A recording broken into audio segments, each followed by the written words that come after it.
right away. We're at 335 days. We're in Mystery Lake in the camp office. I believe we have about 18 days in Mystery Lake, so we got about 32 days left here before we can leave. But that's pretty nice. We got a lot of stuff here at the camp office right now, which is really super cool. I think we even have quite a bit of food here. Let's go check our food supply.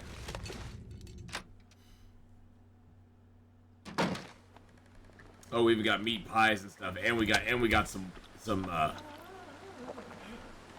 oh yeah, because I was gonna make some venison pies out of these. That's what I was gonna do. Let's go make some venison pies. Let's go make some venison pies. We had enough.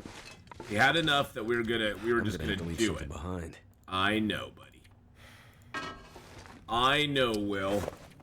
Let's see. So we got some sticks. Let's grab a little bit of reclaimed wood.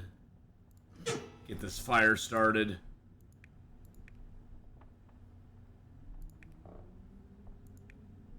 There we go. Hey, good morning, Hallis. How you doing? Are we getting fishing 5 today? Not that I know of, no. Although we might... Oh, shoot, we need to, because we got... Oh, wow, I didn't even realize we had cabin fever so bad. Okay, well, let's grab a pot. Let's grab one of those. I totally spaced off that we had cabin fever coming into this, so...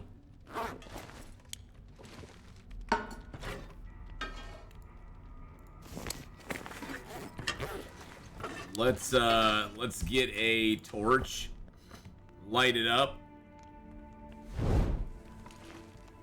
Hey, Icy Cool, how you doing?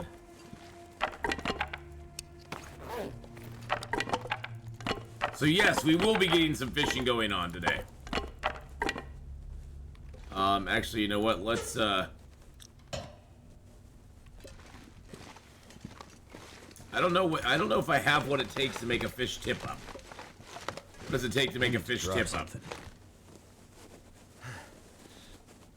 Fish tip up, I need a piece of metal. I need a piece of scrap metal. I got everything else I need for it, except the scrap metal. I'm simply not enjoying the new darkness. It requires more torch and lanterns. Yes, incredibly so, as a matter of fact. Which is kind of annoying, to be honest. Yeah, the new lighting Icy Cool is not my fave. Especially the Hydro Carter Dam. The Hydro Carter Dam, you used to actually be able to see inside. You know, you used to be able to see a little bit inside. And now it's like, you can't go in there. You physically cannot go into the Carter Hydro Dam and, not have a torch or a lantern. You can't even walk through it at this point, which is kind of frustrating, to be honest.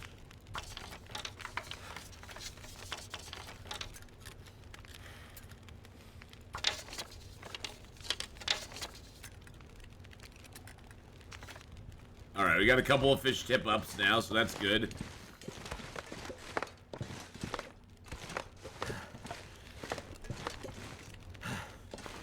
Yeah, so the lighting is definitely annoying. It does appear that torches burn a little faster now, too, yeah. No, you're not crazy. You're not the one taking crazy pills. You are not crazy, my friend. It is true.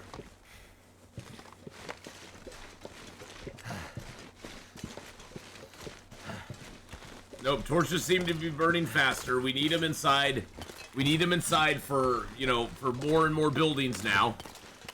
Need them inside for more and more buildings. It's a little bit of an annoyance.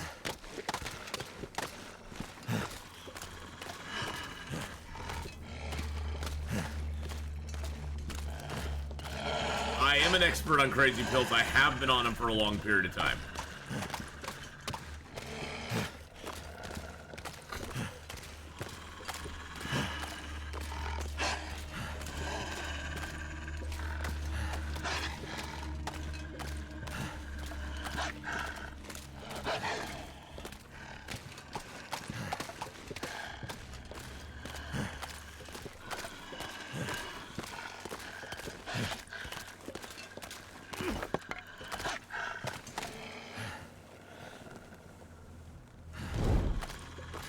Excuse me, Mr. Wolfie. Nobody asked you to come over here. Nobody asked you. Darn it.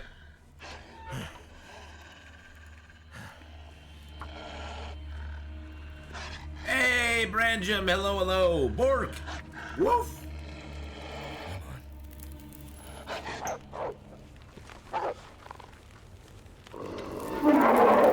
Oh, jeez Louise.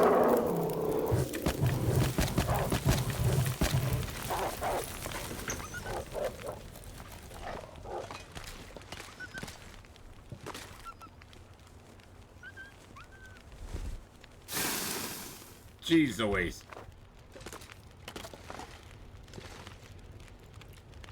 Let's put this pot down here. Let's get some, venison pies going.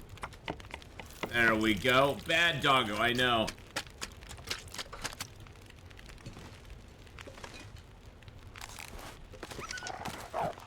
Really? You didn't want to come over here? You thought you did, but you didn't. I see how it is. Okay, let's cut a hole in the ice. This is the nice thing about tip-ups. You can put them right outside the fishing huts, which is awesome. Awesome stuff.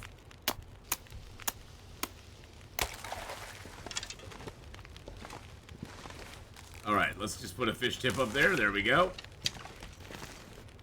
And then let's get one more venison pie going here. Gonna use up most of our stuff. There we go.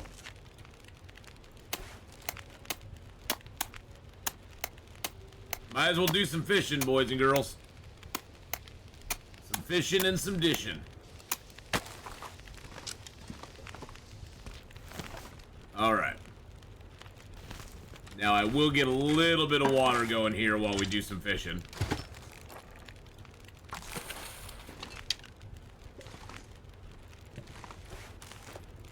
So I'm just gonna fish for like 2 hours real quick.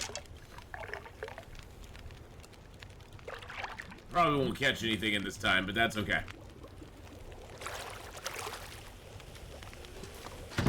Too much stuff to carry. Alright. I do have a little bit of meat left. Let's cook that meat up real quick, too. And then let's eat down a, peach pie, and that way we won't be as tired. And then we can, eat down a meat pie. There we go. Now the nice thing about the meat pies is they give you 3 kilos more carry weight. You see this one up to 18 now.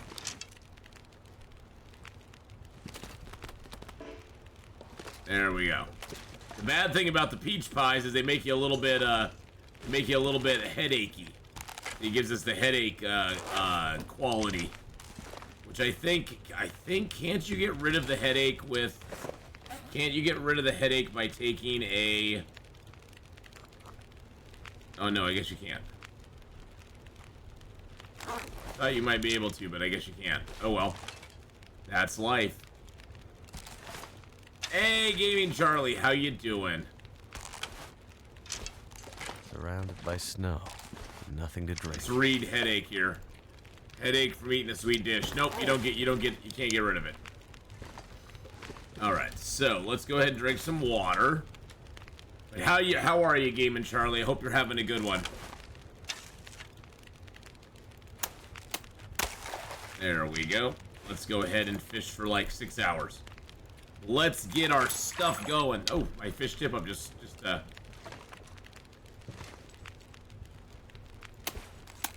my fish tip up just sprung.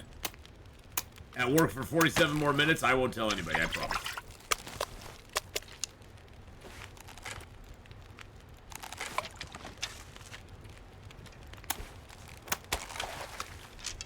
Alright, now we'll fish. Oops. Get a little water in us. Now we'll fish for 6 hours. Well, yeah, we'll fish for 6 hours whether the tip up works or not.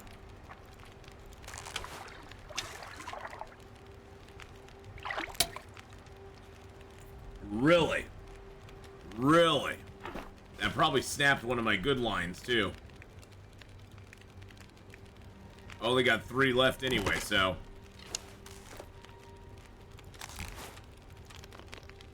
Wow. And I have such a low... I have fishing 4. I have such a low chance of my fishing line snapping. That really sucks.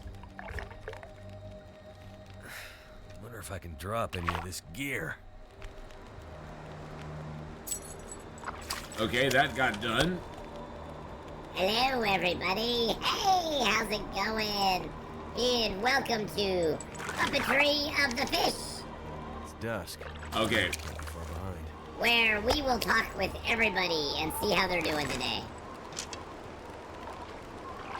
We're just out here getting rid of our cabin fever more than anything.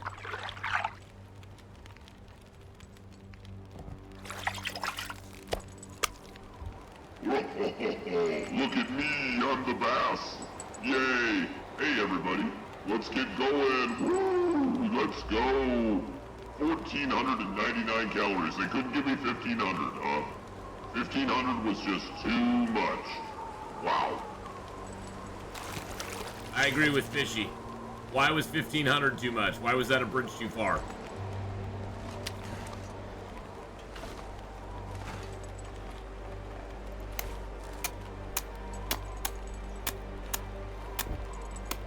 He was a fatty boom batty fish. Yes, he was.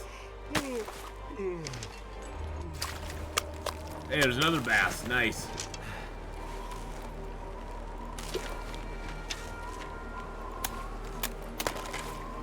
And then see, this way I can put down fish tip-ups in both of those while we cook these other fish. So while we cook the other fish, we get fish tip-ups down there.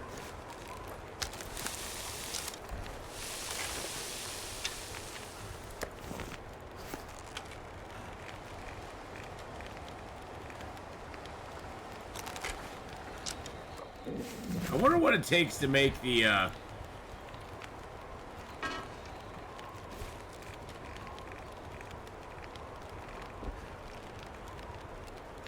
Oh, I need taters. I need taters. And I need rainbow trout, which I can't get here, so... Never mind.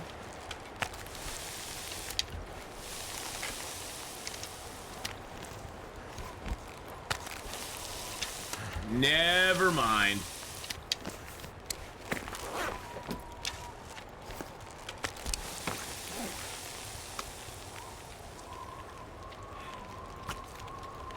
We'll get a little bit of bait. Bait is never a bad thing. Potatoes. Boil them, mash them, stick them in a stew.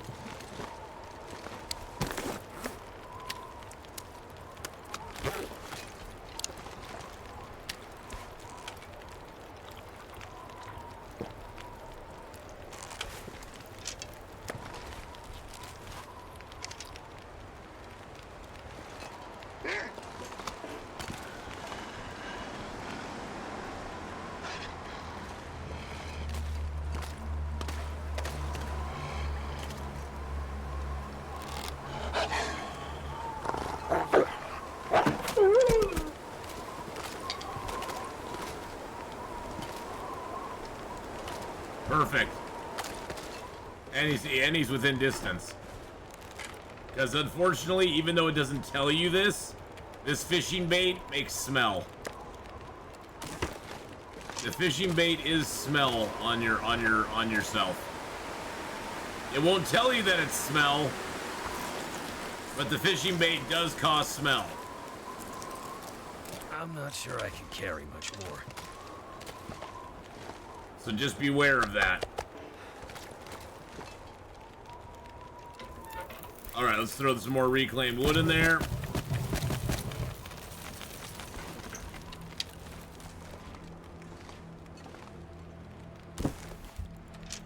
Get a little bit of sleepy poo here.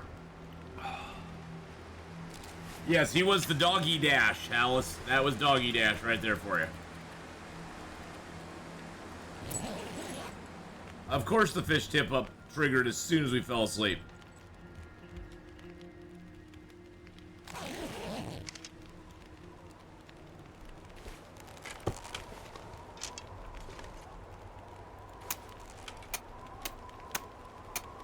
How's the cabin fever? Oh, it's probably gone at this point.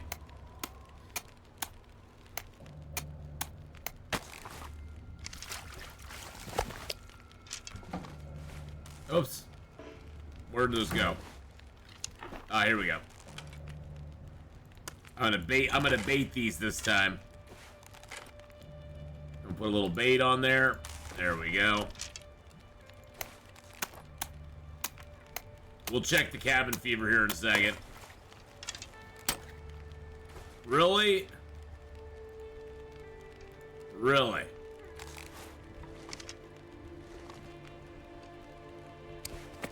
Yep, cabin fever's gone, so that's good.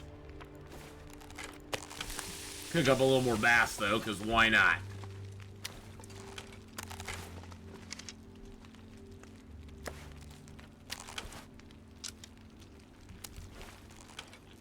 My kitty, hello! How are you doing today?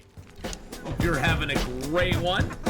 Ooh, Ruin a Star with the 63 month. Let's get safe here. There we go. 63 month resub.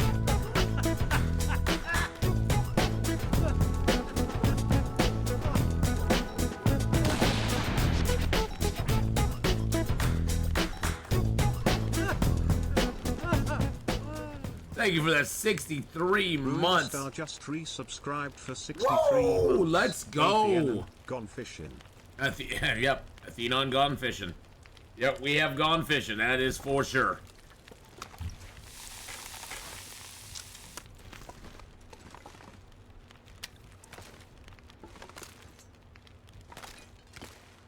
Now, the one bad thing about the tip-ups is you don't get any, you don't get a, skill up from it.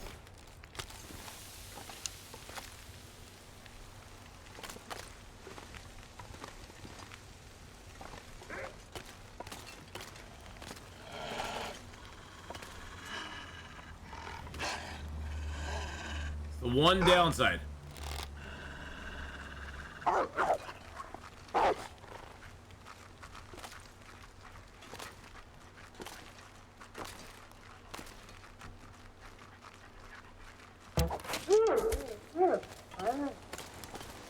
Okay, that freaked me the heck out.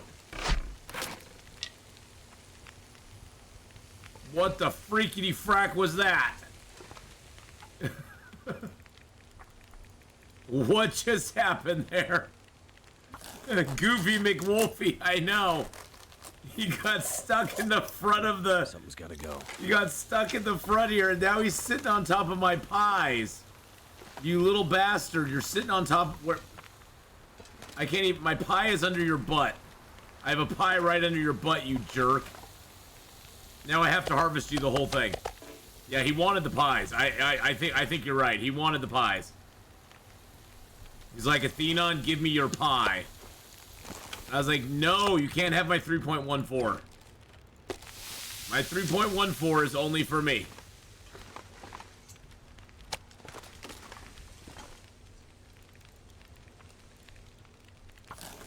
It's only mine. It's only mine.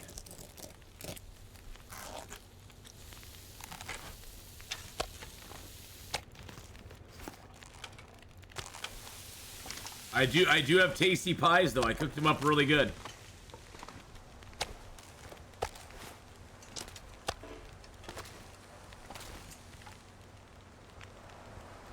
Oh, there's one more gut here. Too bad there's no wolf pies, I know. You can make a pie out of everything else, but why can't you make one out of a wolf? Makes no sense at all. Ooh, the fish tip-up has something in it.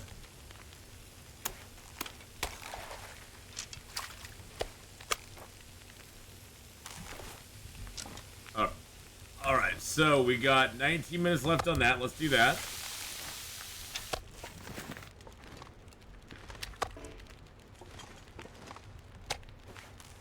We'll get another piece on here. We'll grab our wolf meat. We'll grab our guts.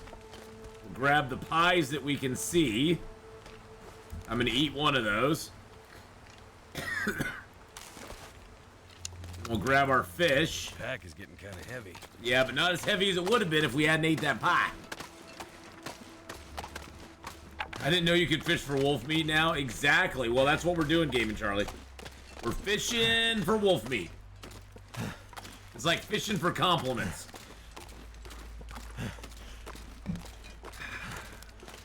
But how you doing, Gaming Charlie? Hope you're having a great day. We only got a couple of hours this morning. I need to head out about noonish to head out to my mom's because my brother and I are going to be getting a lot of our roofing project done today.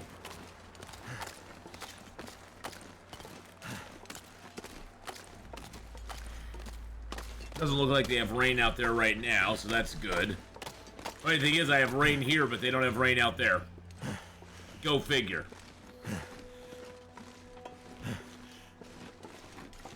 I wouldn't know. No one compliments me. Hey, I hear the feeling.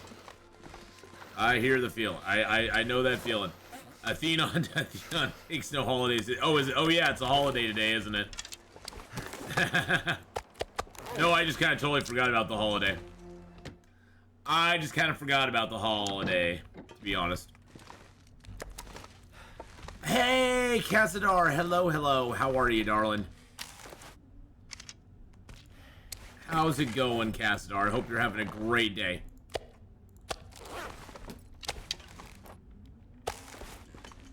Hi, hi. Okay, so we got that stuff on us. Oh, it's not Casadar, it's just Cass. Duh, it's the wrong Cass. God, I see Cass. I see a CX and I think Casadar as well. I don't know why. That's probably early morning brain. I'm doing okay, other than I'm a little tired. I'm a little tired and goofy this morning. I didn't sleep super well last night, so I will admit I'm a little bit out of it. I'm a wee bit out of it today. Look at all of our nice pies that we have. I've overdone it on crazy pills. Well, I probably have. Now we have acceptable rabbit pies. And we have gourmet or elegant wolf pie, or those pies. Yeah.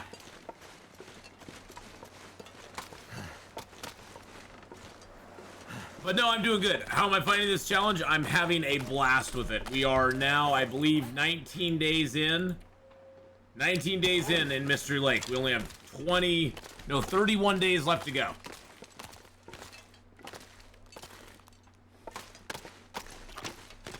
Is that a couple more wolves? Wow, the wolves are out in droves. Wolves be crazy, man. But I'm finding it to be a lot of fun. I'm having a good time with it.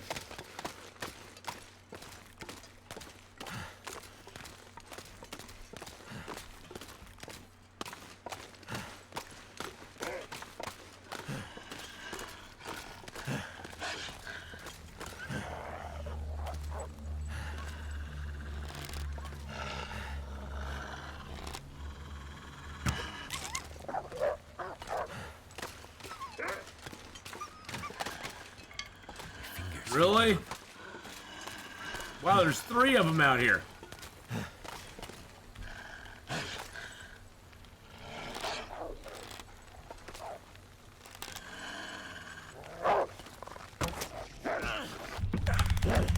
Oh, wow.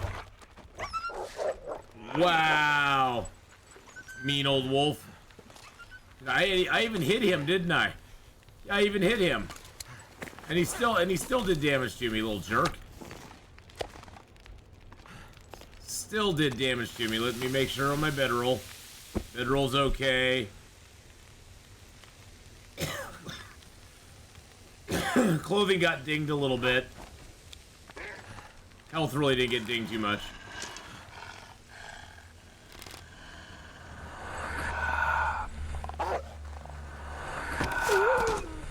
No! No! Well, now that we've killed them all.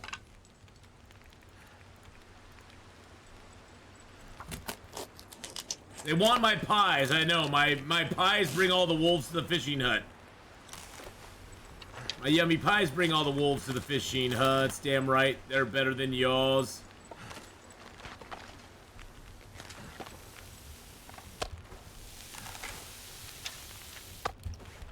Yep. How you doing, Meow? How's it going? Woofy! Woofy, woof, woof, woof.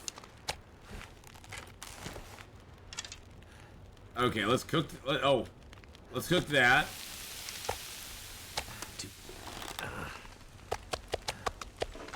Let's... okay, there we go, there we go. Got it down. Put that there. Let's get this fishing hole cleared up. Then we gotta go find that wolf that took our arrow. Cause yeah, that happens.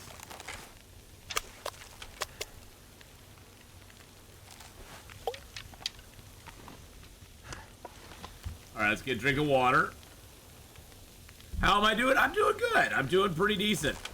Other than a wolf ran off with my arrow, which makes me pissed.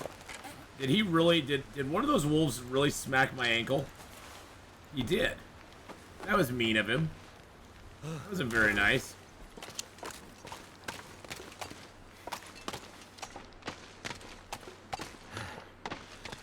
I see a wolf corpse way over there. So we'll go check that out.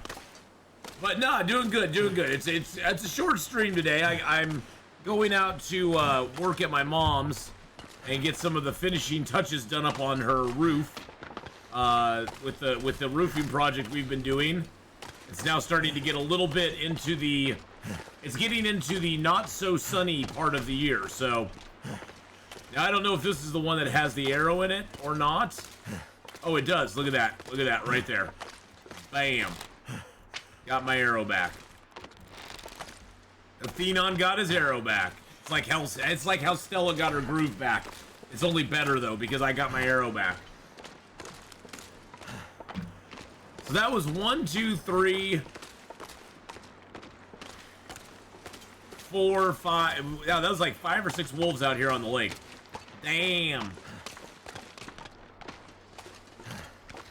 Yeah, we had 3 there, 2 there. No, it's 5. Yeah, that's 5 wolves we had over the course of 2 days. That is crazy. Crazy nuts. I love fishing holes. It makes me so happy.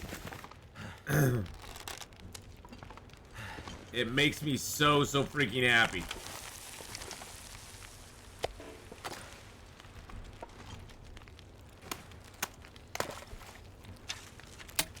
Really, my fishing line snapped again. That makes me annoyed. That makes me annoyed.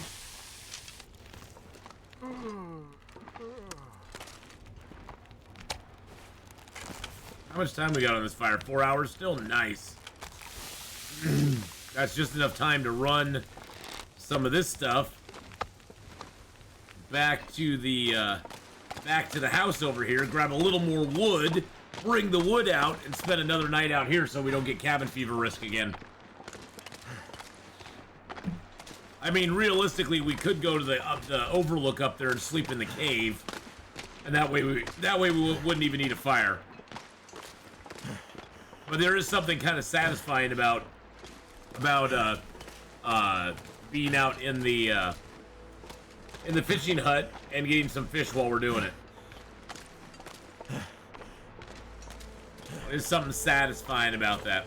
So what do I think of Starfield so far? I'm sorry I missed your question there, Cass. I'm enjoying Starfield quite a bit. I know there's been some rumbles about it being boring or not being as exciting, or I don't know. I mean, everybody's got their own, everybody's got their own opinion, but from my standpoint, I'm very much enjoying Starfield so far. I've been having a good time with it. If I wasn't going out to my mom's today, I'd probably play some more of it today. I'm probably gonna play some more of it tomorrow. But I've been really enjoying Starfield. Do I think that it's worth the $70 price tag? Jury's still out on that. but it's definitely worth that. Let's just put it this way. It's worth that price tag way more than Cyberpunk 2077 ever was. I might have to drop some gear. Let's just keep it 100. It's worth that price tag way more than Cyberpunk 2077 ever was. So take that for what it is.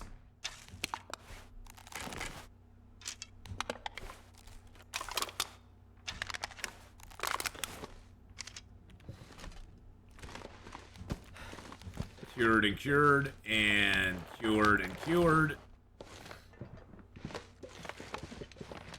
Now, I mean, I know that's a pretty low bar, but, you know, comparatively, they were the same price upon release, and I think Starfield is way worth it. Now, the biggest problem I'm having right now, Cass, is that Starfield and Baldur's Gate are both very chunky games. They have a lot of stuff in them, and I'm enjoying both of them.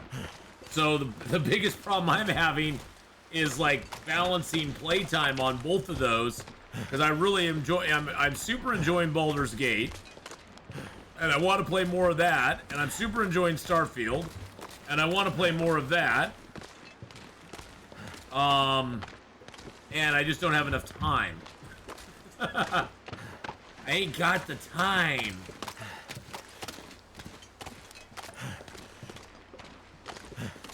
But I am enjoying it quite a bit. It doesn't have, other than a few incidental space battles, it doesn't have a lot of flying around that you do up in space. Most of the travel between planets is just done off a UI. It's not done in any substantial way as far as like you actually physically fly planet to planet. So I guess that could be a little frustrating if you're looking for a game where you can physically fly around a lot. It's probably not the game for you. Please don't break again. Hey, look at that. We actually got a whitefish that time. So yeah, if you're looking for a game where you physically fly around a lot, I'd say maybe like No Man's Sky is maybe more your deal. Because there's a lot more flying in there. The pry bar is seeing quite a bit of use, Hallis. And the good news is, Hallis, that we have our pry bar here that we have on us, and then we have a pry bar at the Mystery Lake Camp office that's at 100% that we're hanging on to. And when we leave this zone, we're going to break down the pry bar we have and get the 100% one on us so that we're going to the next zone with a 100% pry bar. Because the pry bar is one of the few items in the game that you cannot repair. There is no repair for the pry bar, period. 18 minutes, okay. So can we repair, how long does that take? 22 minutes? Excellent. But yes, our pry bar's seen a ton of use.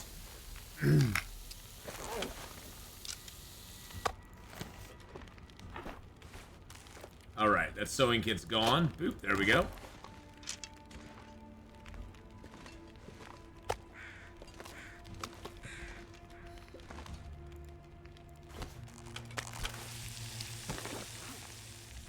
How long has this got? 26 minutes, okay. 22 minutes there. Sounds like we got a fish. We got a fish, boys and girls. We got a fish. And we got another fish.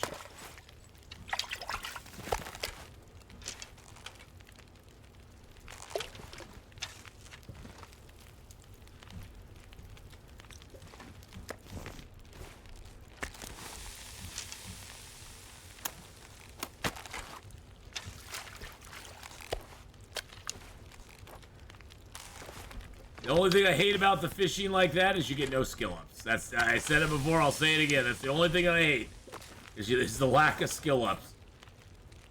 It's like, really? You're gonna let me fish with tip ups, but you're not gonna give me any skill ups for it.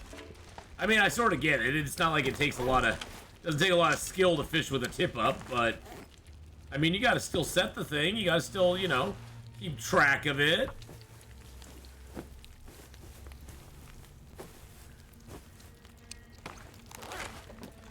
You gotta get to it in time. If you don't get to your tip up in time, it'll go bad on you. It's the snare of the fishing world. Yeah, see, that's why I think honestly, Hallis, I think they should have a snare ability. Like an actual snaring ability. And the more snares that you successfully, you know, the more snares and fishing traps that successfully catch animals, the more stuff, the better skill ups you get on it. You get like a skill up every time you catch an animal with a snare or a tip up. And then based upon that, you get some skill ups for it. And based on those skill ups, you can then catch more things. That would be really super cool if they did that. Good morning, Cindy. Hello, hello.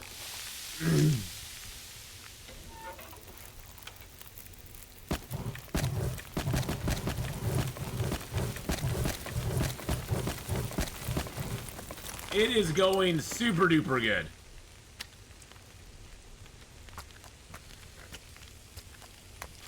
It's going super good. We're just doing some fishing. Some fishing and dishing.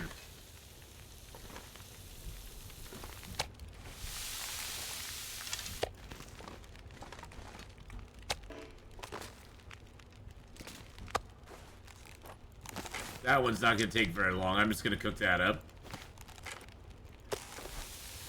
Let's cook that up really quick. Hey, Foolish Noob. Thank you for the follow there. Welcome in, Foolish Noob 89. I hope you're having a fantastic day. We need some water. All right, let's get our pot up. Let's put the water down.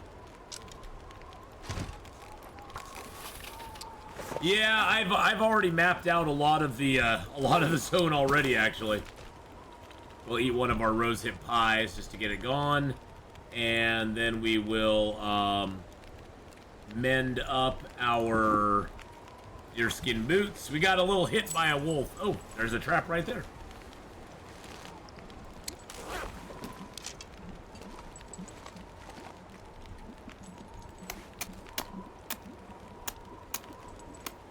Hello, Trap. How are you doing there? We are on, well, we're on our 19th day, almost 20th day here in Mystery Lake. We're on day 337. Oh, we've now got 20 days in Mystery Lake. We only need 30 more days in Mystery Lake. So what we're doing, Foolish Noob, is we basically spawned into the game, and we had to live in that zone for 50 days, which happened to be Ash Canyon. And then we go to an adjacent zone, which happened to be Timberwolf Mountain. And then we went to Pleasant Valley, Coastal Highway, Desolation Point, Black Rock, and now we're in Mystery Lake. And then the plan is from here, we're going to go to the Forlorn Muskeg for 50 days, then Broken Railroad, then the Forsaken Airfield, then back to Bleak Inlet, Mountain Town, and Hush River. We only got those zones left to go. We finished up this whole side of the map so far, which is super cool. I'm super stoked that we got that much done.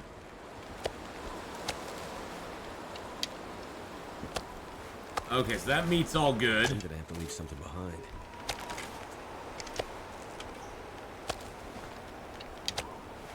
But yeah, we're a little over 300 in. So that's sort of my challenge on this run, is to live for 50 days in each zone. And you can't leave the zone until you've actually lived for 50 days in it. And you can't skip over zones. You have to go to zones that are adjacent to the zone that you're in, that you've not already lived 50 days in. And if there's not an adjacency, like once we got to Desolation Point, we then could make the decision to go to Black Rock or Mystery Lake, because those were really our only two options at that point. So we went to Black Rock, and so we had to travel back through to get to Black Rock. But that's, you know, that's the only time when it kind of goes a little bit askew from going zone to zone. No.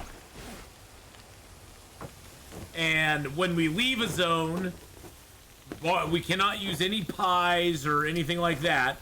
but we can only take out of the zone what our max carry weight is, which at this point is 45 kilos. So when we leave a zone, we can't leave the zone with anything more than we could carry, you know, as far as like climbing wise, which makes it a little interesting too. We really have to decide, well, what are we going to take with us? Are we going to take X and Y and Z with us, or what are we going to do? So that's been kind of a fun little thing too. Is just figuring out the gear that we can and can't take with us.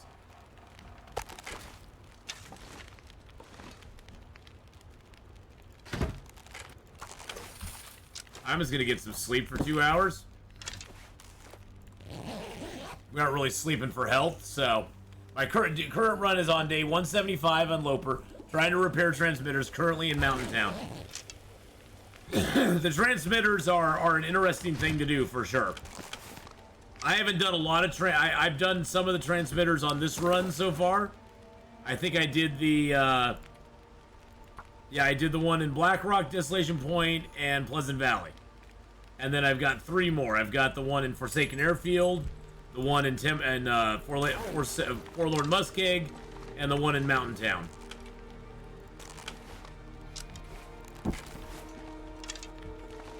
Wow, we got double traps. Double traps, baby. That's one of the reasons I'm going to Forsaken Airfield first, is I want to go to Forsaken Airfield. And get the transmitter. So I'm going to repair the one in Forlorn Muskeg, which actually takes you to Bleak Inlet once you have the transmitter.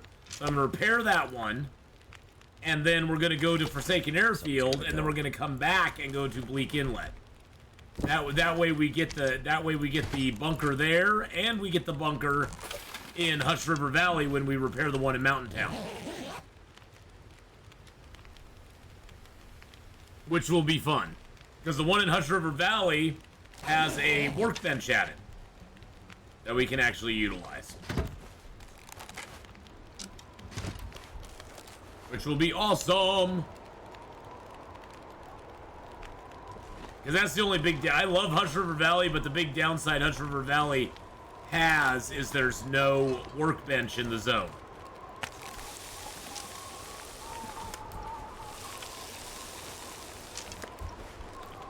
And once you get the Tales from the Far Territory, oh shoot, I did water in there again. Whoopsie daisy. Once you get the Signal Void started, you can go ahead and get a workbench in Hush River Valley, which really helps out a lot late game. Now, one other little rule that we put on ourselves with this challenge too is that once you leave a zone, anything you left behind, basically, you cannot do anything with ever again. So once you leave a zone, everything you leave behind is untouchable.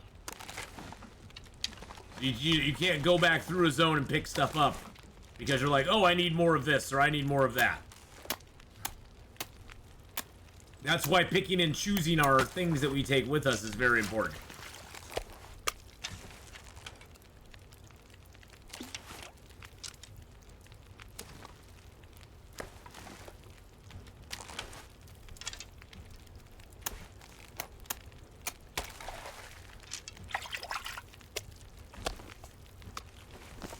Alright. Drop our foods here. Let's drop that bass.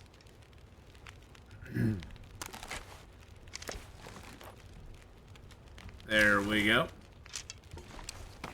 Crumbling. So the way I'm doing it is that certain zones tie to other zones. So Crumbling Highway goes with Coastal Highway. So I'm only doing major zones. Crumbling Highway counts with Coastal Highway. Black Rock and the Far Range, or the Black Rock and the Keeper's Pass North and South are together.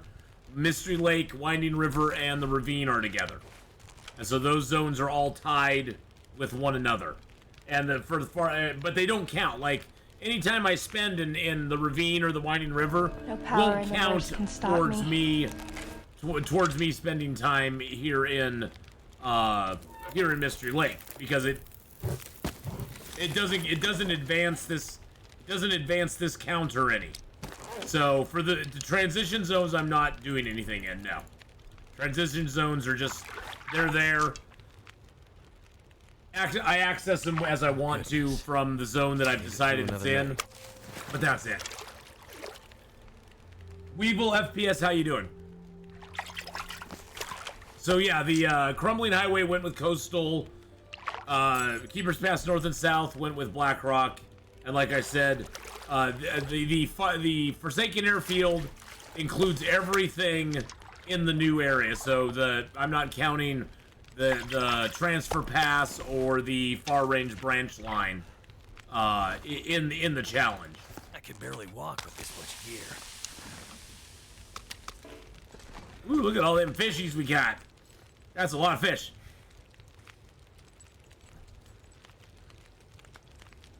Other than this damn cold, because the weather's changing outside so much and just giving me lots of chest congestion.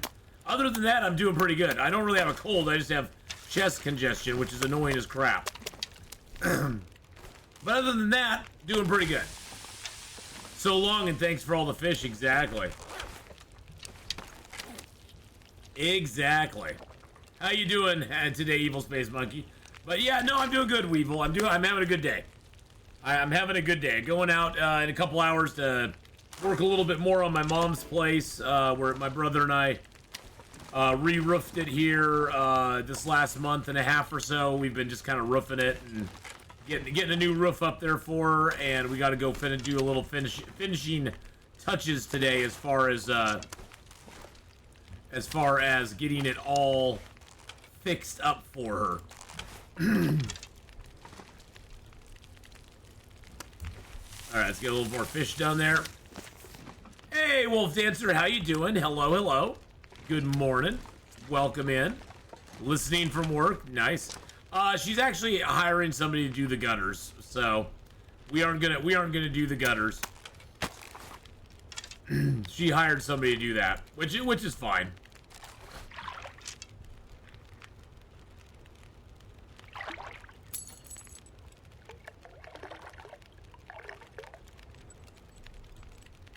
Okay, our fish trap got triggered out there. And it's snowing there. Wow. Yeah, it's raining here right now. It says it's supposed to stop in 38 minutes. But it's raining and 60 here right now, so. It's starting to weigh me down. It's almost 100 where you're at, Weevil? Wow.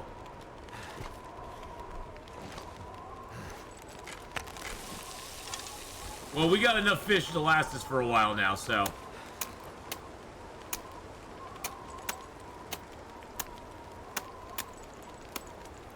Feels like something is sapping my energy.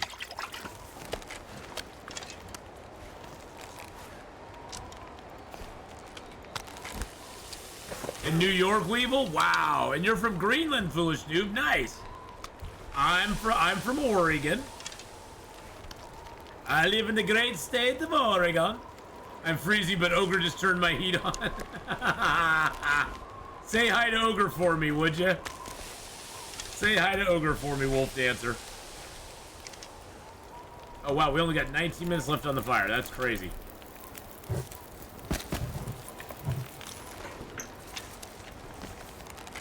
We're gonna cook up all these fish, baby. Alright, that one's full and that one's getting full.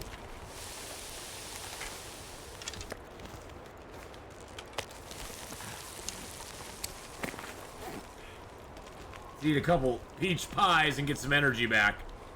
It'll give us a headache, but that's okay.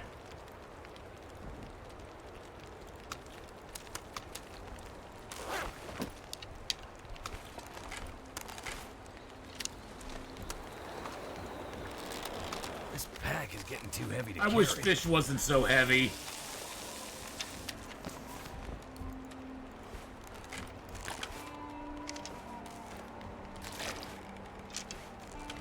There we go. Get a little water down.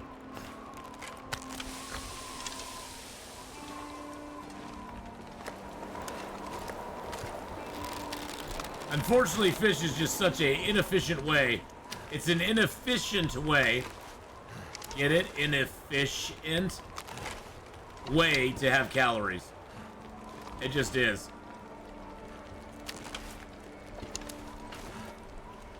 I mean, they give you some good calories, don't get me wrong. A smallmouth bass, though, 900 calories at 1.5 kilos. A fresh piece of wolf meat's almost 900 calories for 1 kilo. So, it's kind of fishy. Yeah, it is. It's a little fishy.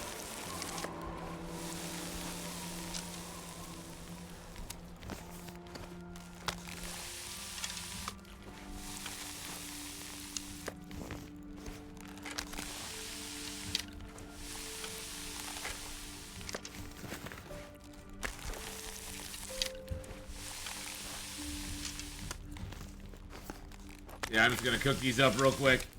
Opening a sushi restaurant? Nah, I just want to get the oil.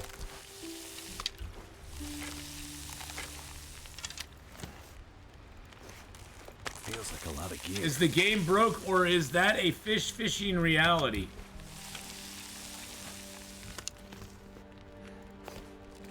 I'll let you decide. I'm gonna get a few teas here real quick.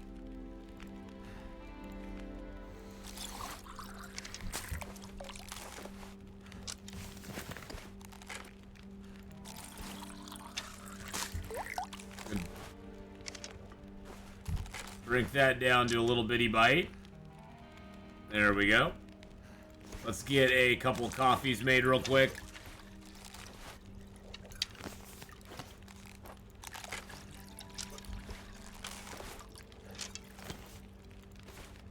All right. Perfect. Got 3.5 hours left on the fire. Got a little more. Oops, hold on a second. Hold on. Wow, that's a lot of fish. That is a lot of fish.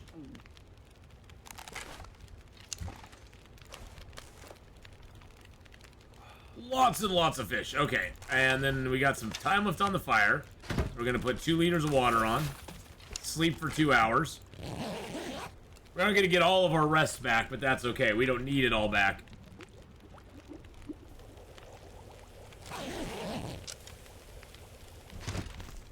Put another 2 liters on. Sleep for another 2 hours. The nice thing is it takes a little bit over 2 hours for water to boil, for 2 liters of water to boil and disappear from a pot. So you can time it just right by either sleeping, you can craft arrows, there's a lot of stuff you can do in that time. And if you're not needing to sleep for health, you can make a lot of water really quickly that way, which is super nice to do. This pack is getting kind of heavy.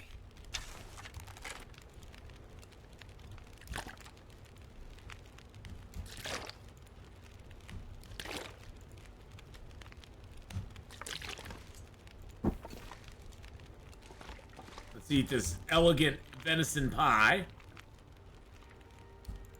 Drink some of our water. Do I have, I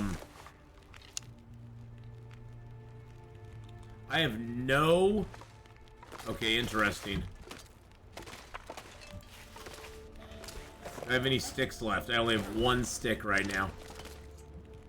How much time do I have left on this fire? 24 minutes?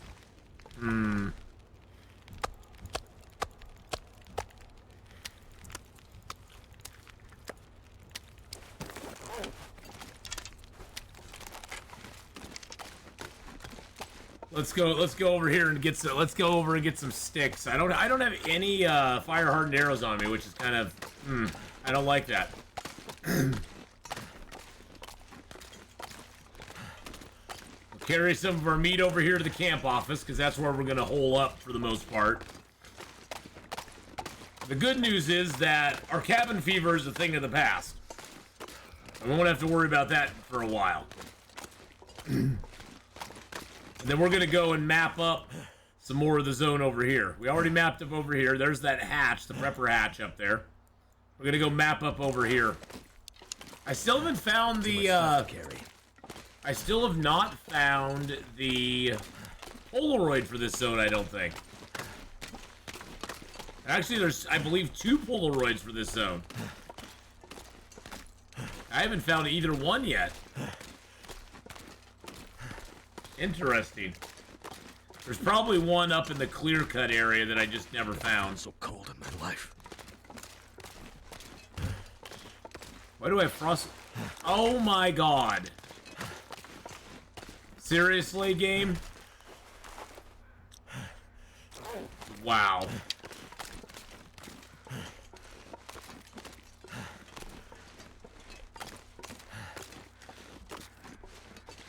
Seriously, game? You notice what it did? Look at every one of my pieces of clothing is frozen. All my outer layer clothing is frozen right now.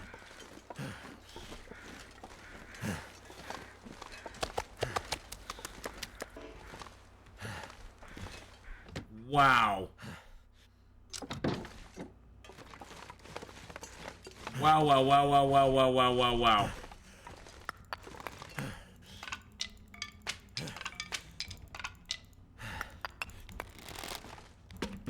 Wow. I was like, why am I getting a frostbite risk? Oh, because all of my clothing is frozen. I might have to drop some gear.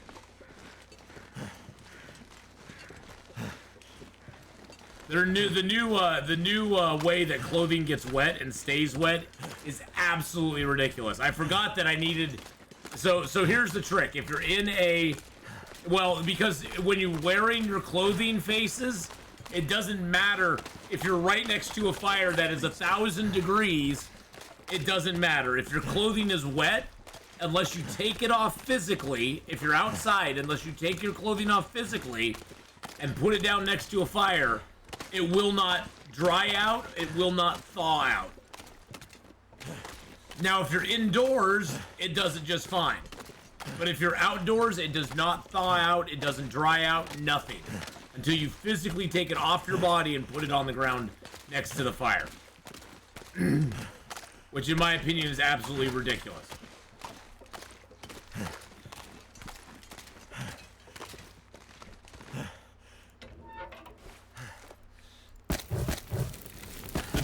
Just be very careful. Wow, look at that bullet in my hat.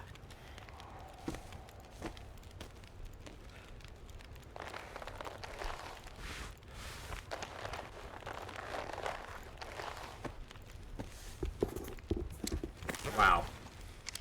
Every piece of clothing I have is wet now. Is frozen and wet.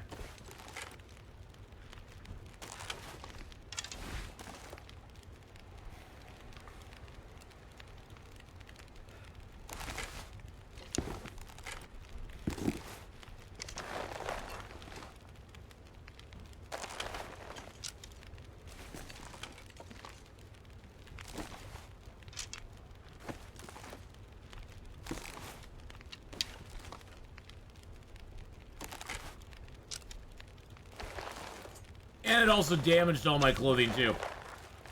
Like, all that clothing that I just repaired is all going down in quality again. Yeah, all that clothing that I just spent all that time repairing is all getting destroyed in quality again. That's fabulous.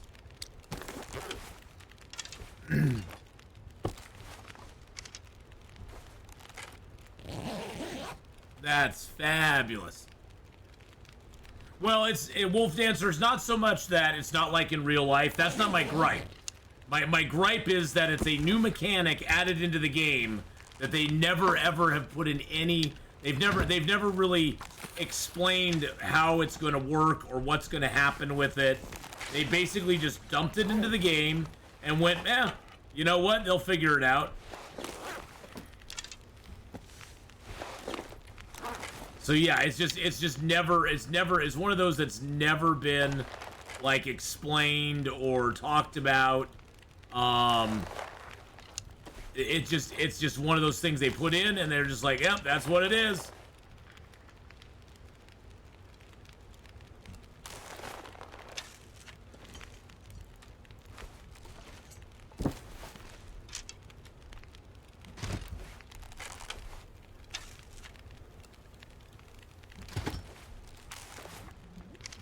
So it's just kind of an annoyance more than anything, because it's like, really? You guys put a... I mean, that's a pretty major... That's a pretty major, that's a pretty major change, to put into the game without really giving anybody the heads up.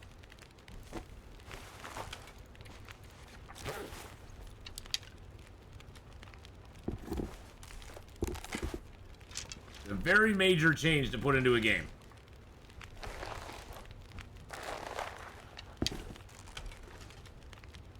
Yeah, all my stuff was frozen.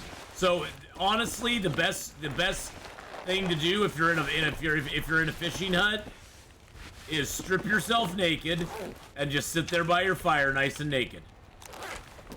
Just don't wear any clothes in the fishing hut. That is your best strategy at this point. It's just been naked. Because your clothes can't get wet if they ain't on you, so... Yeah, it's a clothes-free zone. It's a judgment-free, clothes-free zone. I get it, I'm a bit surly today. I'm soaked and cold and people have been running my processor, messing up my land. Oh, totally. I know, I'm not at all, and there's nothing towards you in that at all, Wolf Dancer. Trust me. Like I said, my main frustration with the new wetness thing is not so much that it's in the game, it's just how they put it in without really giving anybody a clue that it was going to be in there. And now look at my gear. My gear is like all ruined again. And my stuff's all and that's the other thing is like all of your all my stuff's like all messed up, which just annoys me because now I have to repair it all again, which is fine. I need to get some repair skill ups anyway, but it's just kind of annoying. It's like, really, you guys put a brand new mechanic in the game, you never really announced it. I mean, I've had so many people come into chat and go, yeah, I was just walking across Forlorn Muskeg, and out of nowhere, I'm getting frostbite risk, and then I'm getting a frostbite, and I don't know what happened. I sat by a fire for like 8 hours, and all of a sudden, I'm getting frostbite. I'm like, well, welcome to the new game. Welcome to the new world.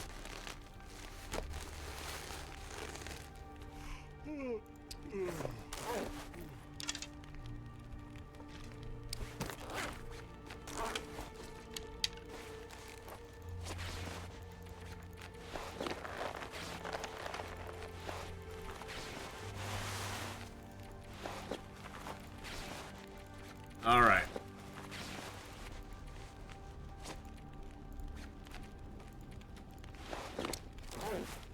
All right, where are we at? 44? I have any water on me? Got a couple liters. I'm gonna have to leave something behind. Tonight we sleep in the camp office. We'll go start exploring tomorrow. I do need to map up a little bit more out here on the lake, but we'll go start exploring stuff tomorrow. Not doing it tonight. Yeah, I don't know where the Polaroid pickup locations are here in Mystery Lake, Foolish Noob. I know there is a list on like the wiki page for Long Dark. I think it's on there, or maybe in the forums for Long Dark. There is a list of where they are. I think if you type in... Come on, there we go. Polaroids. Yeah, I saw that one coming, I'm sorry. Polaroid, Pola...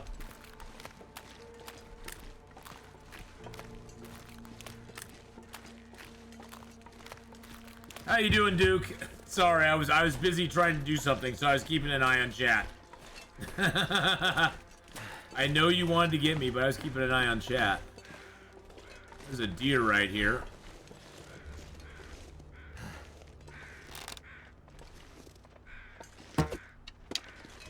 And I missed him. Of course I missed him. Because why would I hit him? Well, good afternoon, Duke. Sorry your ducky hug did not go over very well. You will get me. You will get me eventually. I'll give some points out for an unsuccessful ducky hug.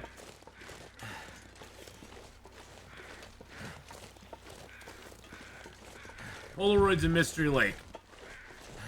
Yeah, the Long Dark Wiki fandom page has them.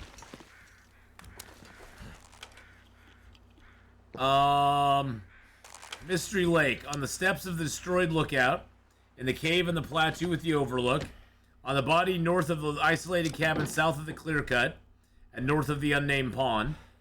Under the door of the isolated cabin north of unnamed pond. In the backpack in the cave near the top of Mystery Lake. Western Access Mountaineering Rope. In a backpack at the Bear's Den on Mystery Lake, north of the cabin, of the lone cabin. On the body at northwest of the clear cut, and on the body northeast of the logging camp. So there's several different places for him. And there's two different vistas. There's the forestry lookout and the lake overlook vista. So yeah, if you just type that in, you'll be able to find it pretty easily.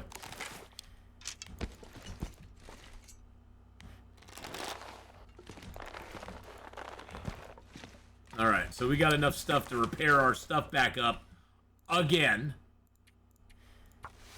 Silly game.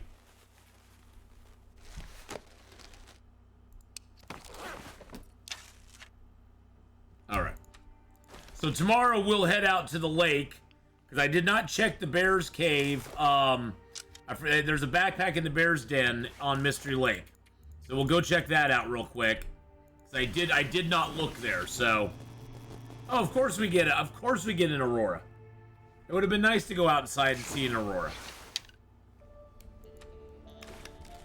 Bum, bum, bum, bum.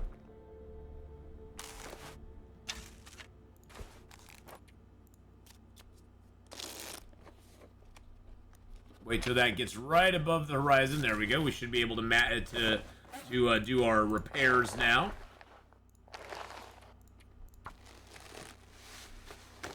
Once the little pips from the sun are above the horizon line, you can start repairing stuff. Okay, we're good on repairs now? Good. Okay.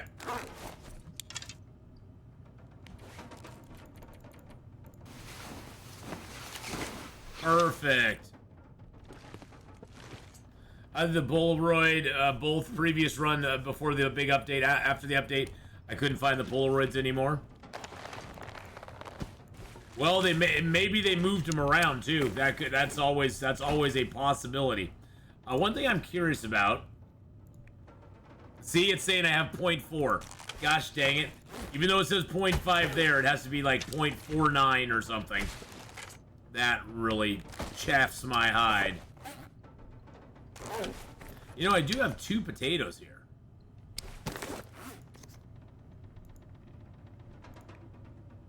I just don't have trout. I guess I just need to take the taters with me wherever I go.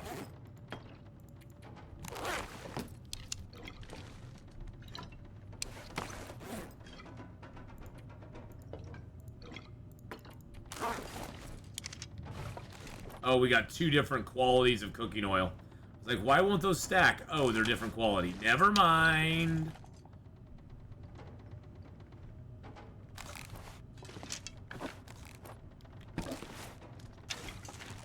Never mind. That's just how it's gonna be.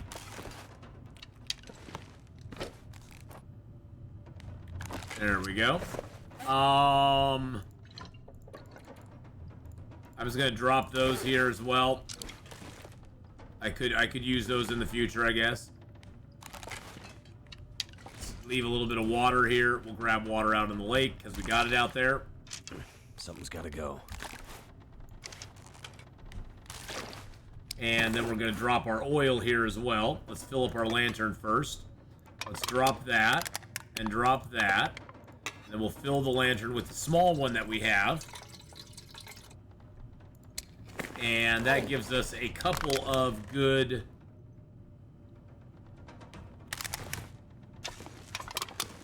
That gives us like 2 liters of oil here, which is great.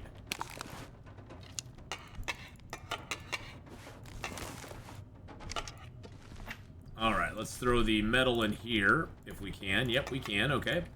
Let's throw the hide and the guts.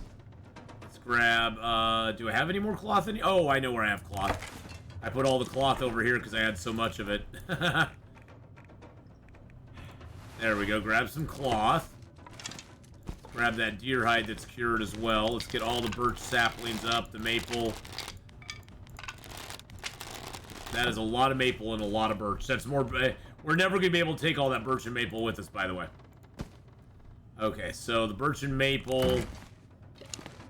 Sad days. We're never ever going to be able to take all that with us. Yeah, look at all the birch and maple we have. And we already have 25 arrow shafts already made. Yeah. That's a thing. Too much stuff to carry. I have been busy collecting my cloth. I've been very busy collecting a foolish noob. Very, very busy. Alright, let's go ahead and put the... We'll put the feathers back in here. I will leave the 2 there, and I will leave 2 of those in there. The rest of the maple and the birch I'm going to put upstairs, though.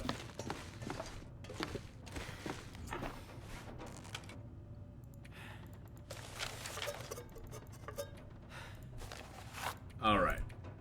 Put all the birch and the maple in there. I don't know what to do with this old man beard. I'm just gonna throw it in there just because I don't want to hang on to it. And then in here we'll put all these cans, and we'll put all the newsprint.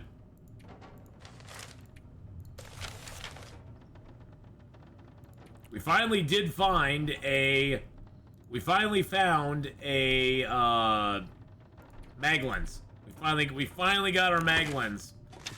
Which, you know, after 300 days of not having a mag lens, it's nice to have a mag lens finally.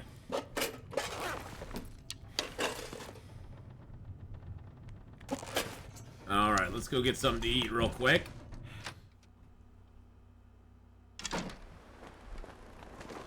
I think we have a few things to eat, boys and girls. Can we use ruined painkillers? No. But there's a trick to them. I don't think I have any other painkillers here though. That's the problem. I was hoping I'd find some painkillers. So here's the trick with painkillers. They're kind of bugged right now. And so if you have a thing of 0% painkillers, not that you really need them, because honestly, if you really need a painkiller, just make some rose hip teas. And the trick with the painkillers though is that if you have a 0% painkiller, put it on the counter, and if you find another painkiller that's like at 20, 30%, whatever it is, hold on to that painkiller, and when you pick up the 0% painkillers, they'll reset to whatever the highest one is.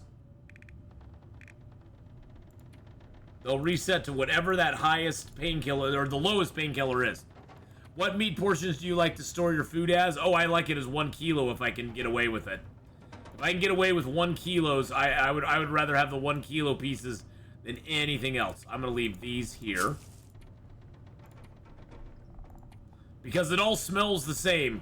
Whether you're carrying around a 1 kilo or you're carrying around a very, very small piece, it all smells the same. I'm gonna leave those in there. My bow's at 61%. Oh, I need to put that in there. So yeah, the meat, if you can carry it as a kilo, that's what you want to do. In my opinion. In my humble opinion. Now, it used to be, way back in the day, when bait still worked, you wanted to carry around some small pieces with you, because the way that bait worked is that it would drop the smallest piece of meat that you had on you first. And if you had a wolf following you, you could drop that piece of the small piece of meat, and they would get attracted to that and leave you alone. Well, that doesn't really work any longer. Let's just be completely 100%. That doesn't work anymore. Baiting wolves is a dead thing, really. You can't really bait wolves anymore. Actually, you know what? I'm going to oh, shushabai, you're fine. You are totally fine, dude. I'm just trying to find stuff I can leave here. That's not gonna wreck you. Sneezes are very satisfying. Wow, we have like no wood left here now. Well, I got a cedar and that and those. Let's leave this birch bark here because I don't really have a birch bark to put with it. I'm gonna take one accelerant. Break down this table. Until the storm goes away, we'll kind of break a few things down here. Oh, I think it went away. I think the storm went away. Did it? Did it go away? Well, it kind of went away. Kind of, sort of. It's not 100% gone, but it's not like horrible blizzard conditions. Okay, we're gonna head over to that bear's cave over here and see if we can find the find it there. Bibbidi bibbidi bop, bibbidi boppity boop.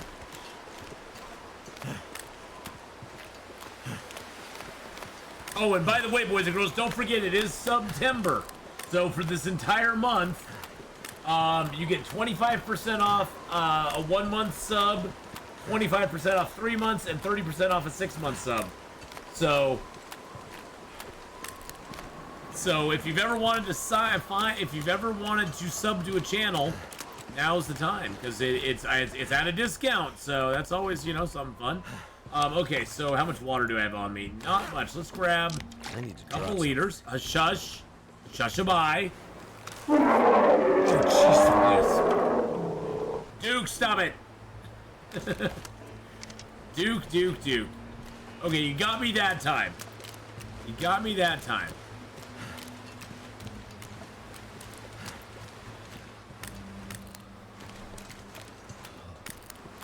Okay, so because there's also a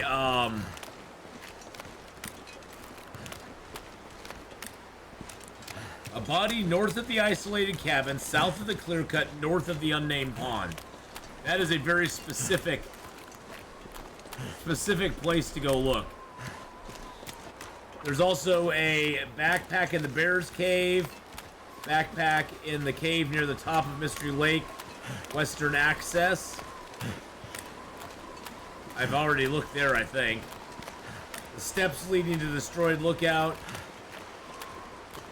Under the door of the isolated cabin north of unnamed pond. Cold is making my head feel thick. Did not find one there.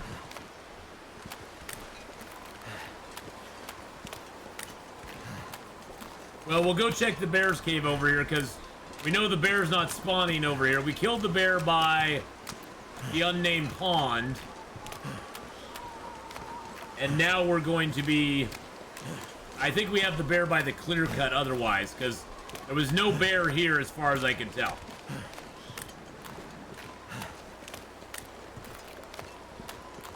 So cold. So cold. Just want to lay down for a bit.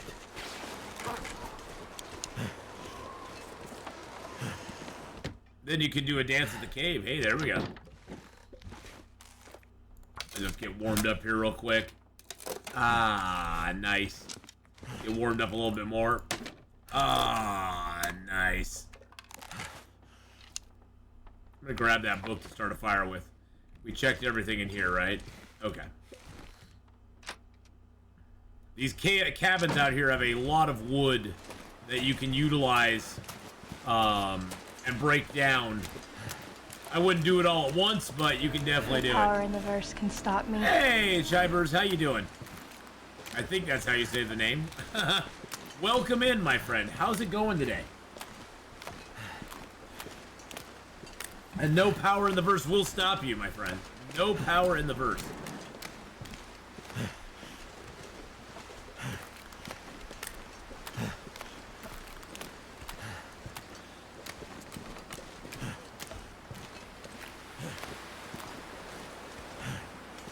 So this here is the cave for the bear. Oh, yep, we got the Polaroid here too. This here is the cave for the bear, and yes, this should have a Polaroid in it. Hey, we got the Polaroid for the lookout. Just discovering the long dark. Ho, ho, ho. Well, hold on to your hat, my friend. You are in for a wild ride. Let's do a little mapping here if we can. All right, so there's that there. But welcome in. Welcome in. You're going to find this community to be very welcoming and very awesome. And it is a one-of-a-kind game. If you got any questions, just ask.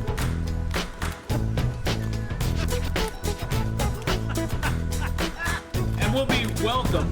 We'll be more than you'll be more than welcome to ask, and we'll be more than happy to answer.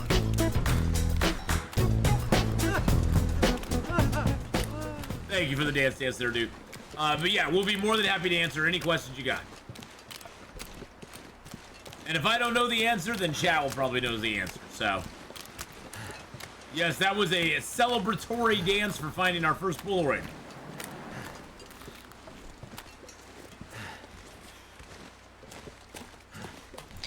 But right now we are in Mystery Lake. I am playing on interloper difficulty, which is the hardest standardized version of the game. You can actually tweak the game with... Oh, jeez Louise. Duke just gifted a tier 1 sub as well. Oh my goodness gracious. Well, welcome into the sub club. Now you're stuck with us for a month at least. A tier 1 sub to Cheebirds. Long Dark in the channel. Long Dark has 4 difficulty levels that are standard. It has Pilgrim, Voyager, Stalker, and Interloper. You can also do custom games where you can up or lower the difficulty off of those standardized levels, those standardized difficulty levels. I usually just play on Interloper. That's like my jam. We are currently 21 days, I believe, into Mystery Lake. 22 days! 22!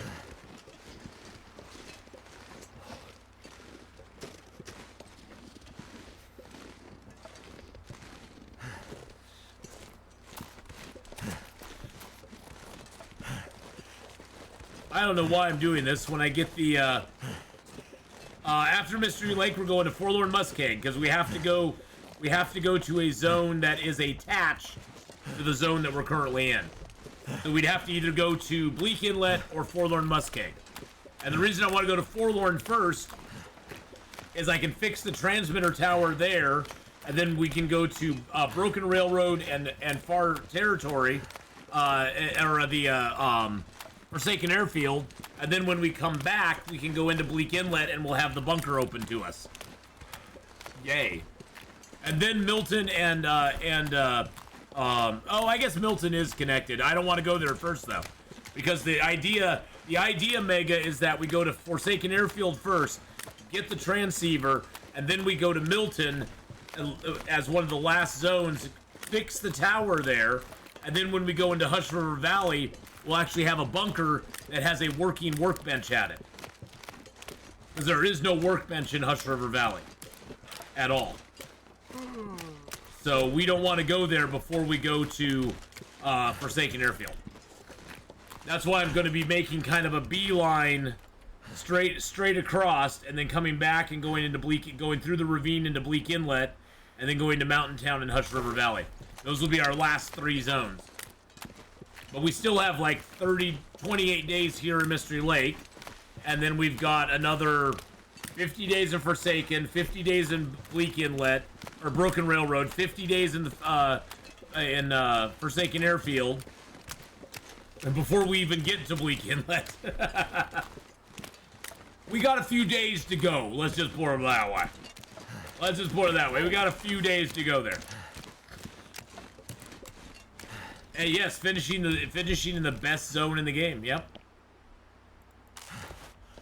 I love Hush River Valley. I know a lot of people don't, but I dig Hush River Valley like crazy.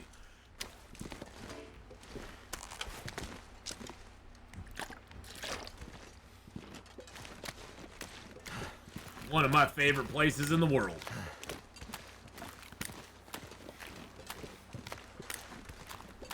But yeah, we play a lot of Long Dark on the channel. I play it Monday morning, Tuesday morning, and Wednesday and Thursday morning.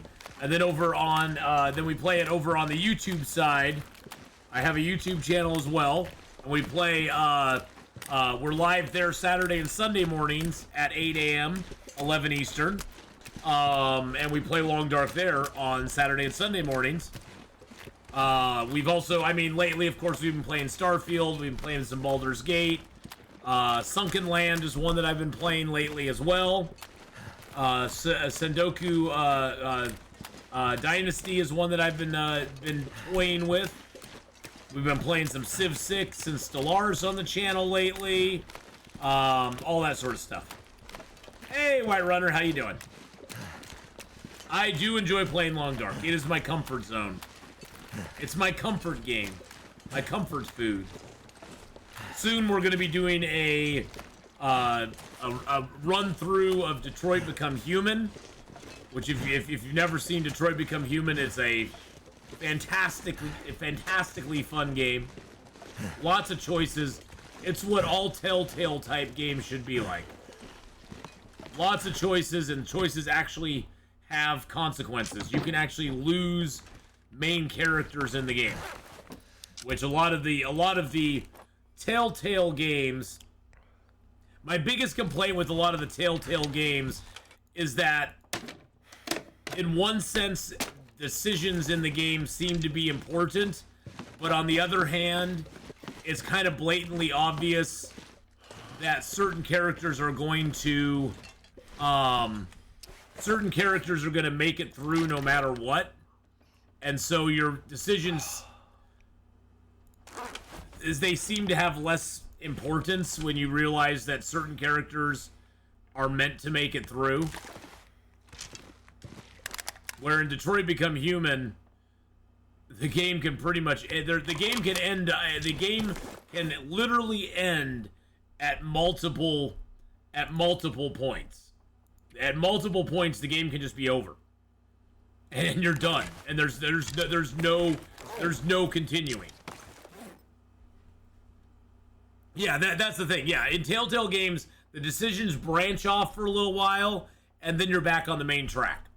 And I realized that a lot when I was playing some of the Walking Dead ones, especially. It's like, it got to a certain point where it's like, you realize there were only going to be these 4 or 5 characters left by the end of the game. Because it was like, oh, well, which characters are you going to choose? And then there was like, you'd had like 3 of them, and then 2 of them were just dark. And it was like, oh, well, those are the 5 characters you were going to have to choose from all along. There wasn't going to be a whole lot of choice going on. Which is fine. I mean, you know, I'm not saying they're bad games. Their story narratives are pretty decent, but okay, let's grab 4 more. But yeah, Telltale games only branch off for so long. The one Detroit Become Human, I think, was just unique because it had a finality to it that was very jarring in some senses, but it was also very cathartic, and it was very nice in other sense. I liked it. I liked it because it's just like, oh my god, things could just go wrong. And my first playthrough of Detroit Become Human, everybody died. Everybody died. Connor died. Marcus died. Kara died. Luther died. It's like everybody died. It was so awesome. Wake up again. It was so awesome. It actually said that less than 1% It said like 1% of everybody who had ever played the game had that exact ending. That's how horrible I was. Is I killed everybody. Did the abusive dad die? I think I shot him with Kara at the very beginning.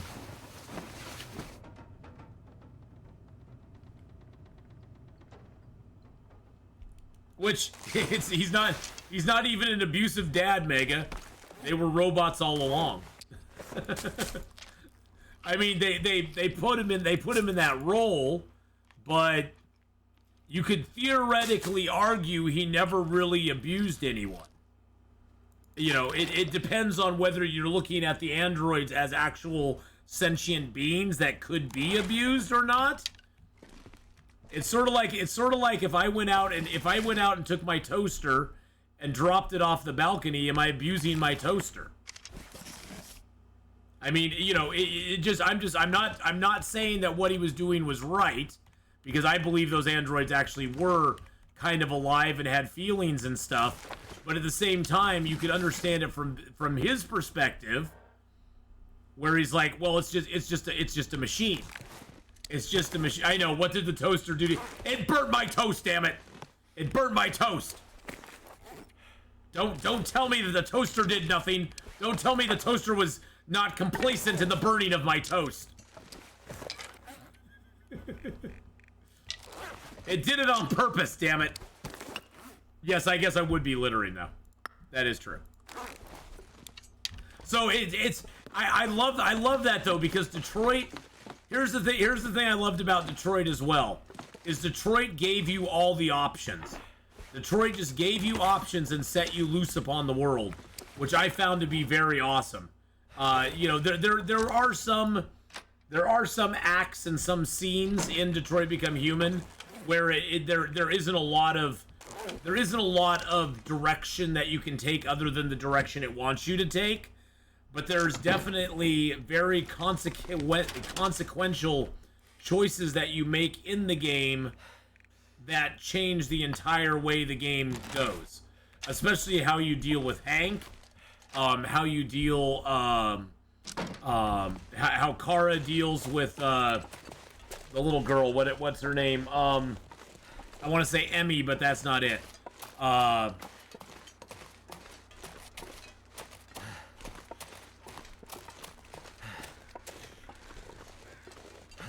Yeah, well, that's the thing I like with Detroit, Mega, is that it does actually give you all these different decisions, but it doesn't really give you direction on what is the right choice and the wrong choice. And I like that about it. And I think also I have a very soft place in my heart for Detroit Become Human, because Brian Deckard and his lovely wife Amelia, who were actually in the game. Brian Deckard actually played Connor in Detroit Become Human. They have their own channel here on Twitch, Deckard Games. They're a lovely couple. They're an amazing two people. And when I was actually streaming Detroit Become Human, they rated me with like 700 people. They were actually playing Detroit Become Human themselves, and I was playing it, and they rated my channel, and I lost it. I kind of lost it. I fanboyed a little bit, I'm not gonna lie. When I got the rate, I'm like, who are these people? And then Hadrian was like, Brian Deckard and his wife were actually in the game, and he played Connor. And I was like, what? It was pretty cool.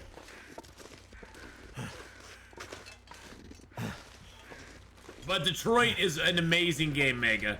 There's so many choices you can make in it, and so many ways the game can go.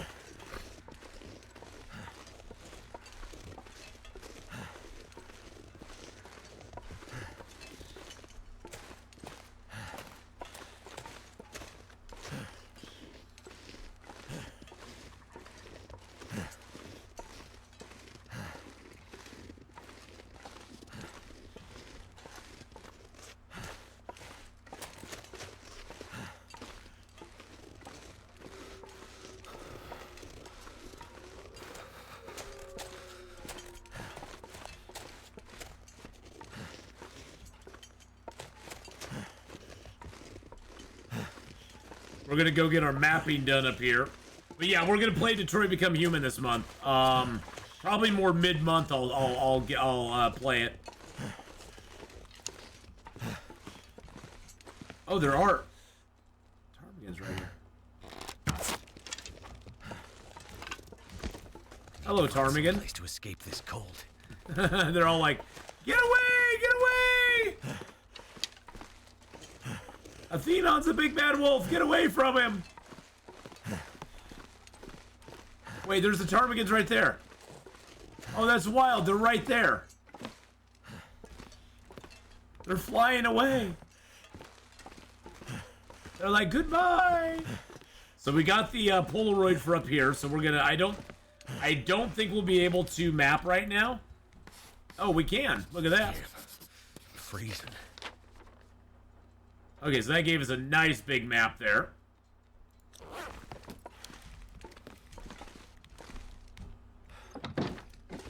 Nice. Let's break down this chair. Get a little bit of fuel. There we go. All right. Are we over our hypothermia? Yes, we are. I wonder if you were good enough, would you be able to hit the midair? I actually did hit one midair one time. I actually did. I mean, it was totally accident. It's totally by accident. It has nothing to do with skill. I just like, God dang it, get back here, and I just shot a random arrow at it, and it smacked it midair. So yes, you can hit them midair. Yeah, you can shoot them, but yeah, they do just stay in the air and they don't fall. That is true, yeah. Because I hit one and then it just levitated up. Okay, so a body north of the isolated cabin, south of clear cut, north of unnamed pond.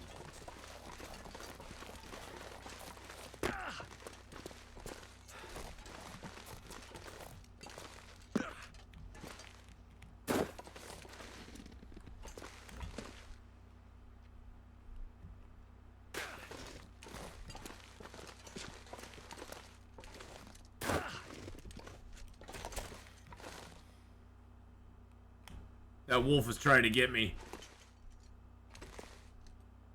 That wolfy boy was coming for me, baby.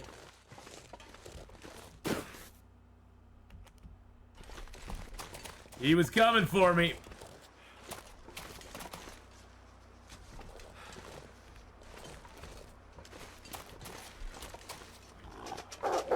Oh, jeez.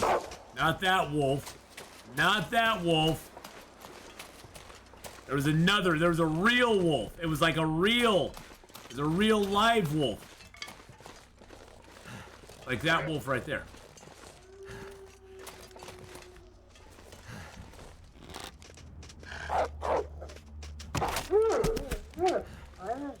Like that wolf right there. There's a real live wolf. That wasn't you? I bet it was. I bet it was you.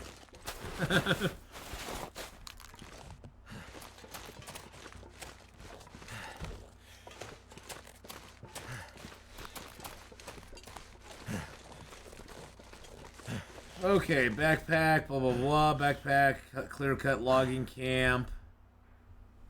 I think I know where they're talking about this body could be. I think there's a possible body over here. The Wolf Slayer. I haven't slayed a lot of wolves this game yet. I think I've only killed 88 wolves. Only 88 wolves, so. I'm looking around for the other Polaroids. I'm looking for the other Polaroids. They're around. They're around. I just haven't. I finally found the one for the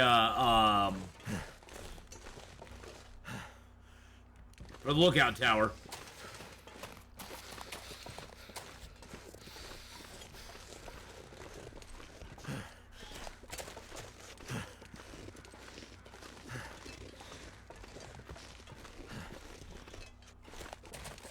Now I'm going to looking for the one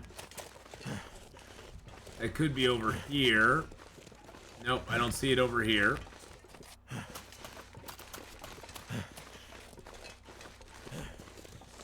Which is fine.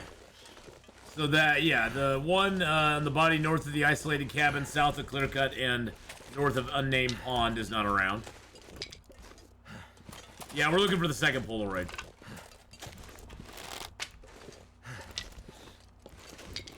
Well, this weather, unfortunately, doesn't really... Crows are kind of sketchy in this kind of weather. It's technically clear, but it's not. Might have to drop some gear. It's technically not at the same time. It's kind of annoying.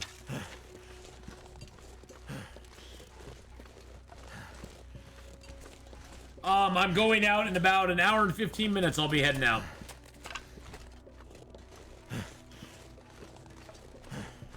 I already checked the cave behind the camp office, yeah. That I was already up there, but... Yeah, we're going out. We're meeting out there at 1. Oh, look! What's this? What's this? Yes, we are still in Mystery Lake.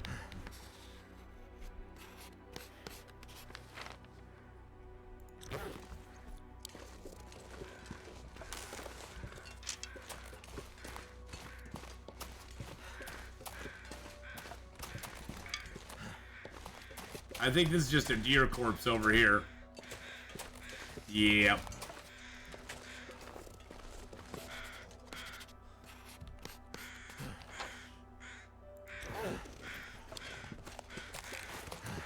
That is just a deer corpse. Sad day. But how you doing today, Faith? I hope you're having a great day. Don't worry, Hallis. I'll be back tomorrow. Yes, I'll be back.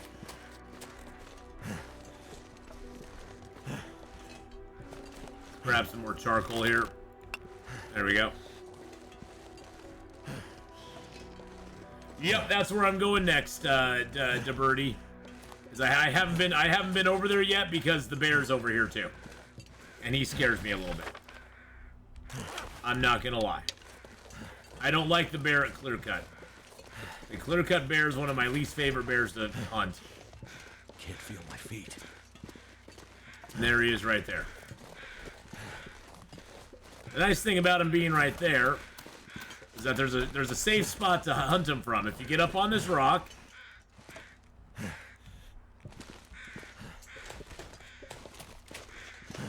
you get up here, and you jump down to this rock, he can't get up here, period.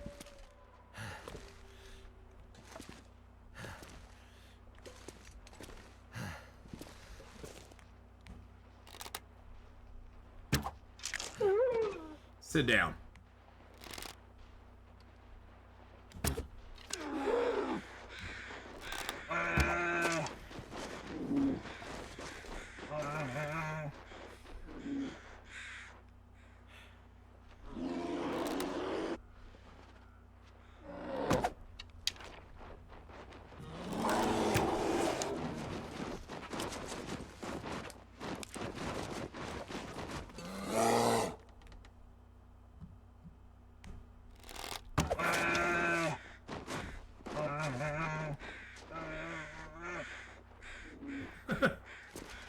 He's like, I'm pissed, Atheenon. Stop shooting me.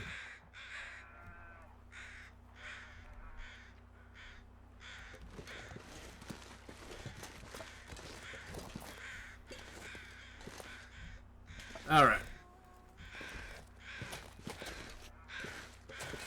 I don't think. Let's see. I didn't miss any of these. I missed a couple here. Missed that one there. And that one there. So that'd be 37. 3 arrows in the bear. We're good to go. Woo! Let's go, baby.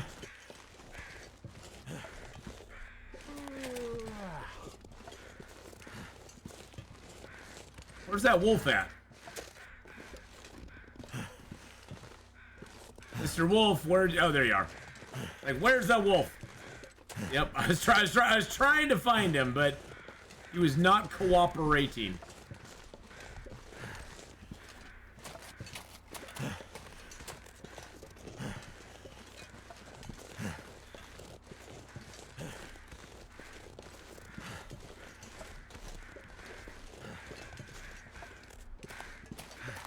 body over here. I don't think this is the one. I don't think this is one that has a. Pretty sure this isn't one that has a Polaroid on it, but maybe I'm wrong.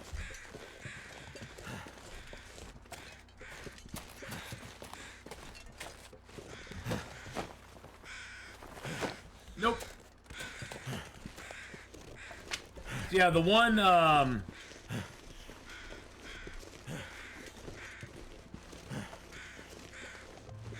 40 body northwest of clear cut. Which is like, what does northwest of clear cut mean? Northwest of clear cut? That's a pretty broad term. Northwest of clear cut. You can get some birch and maple up in them there hills, though. Most people don't even bother going up here, though, because there's not really a lot up here. There really, truly isn't.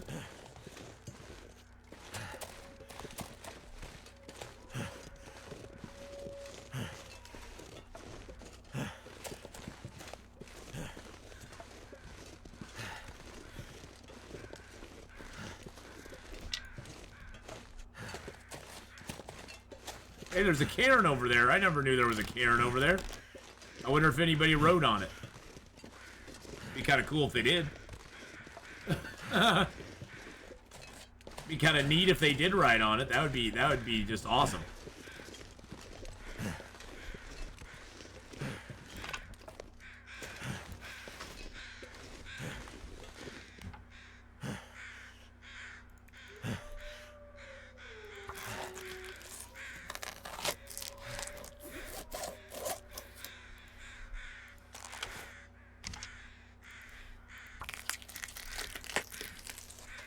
Grab the gutty booze too.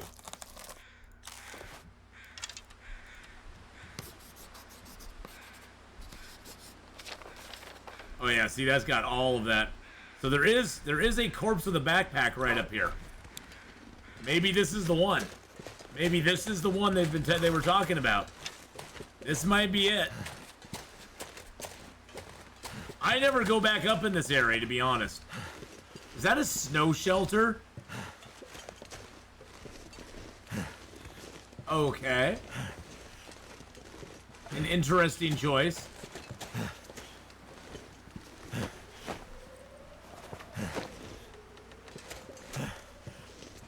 Interesting. And a couple cans of stuff.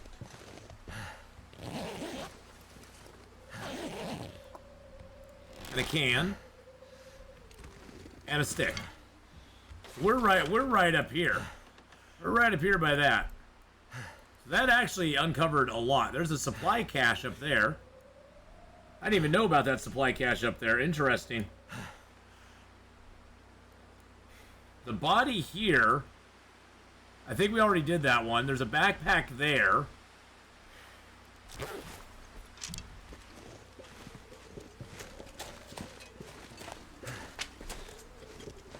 I never really go up here at all, so I guess we'll see what we got. Is there a way around up here? I don't know.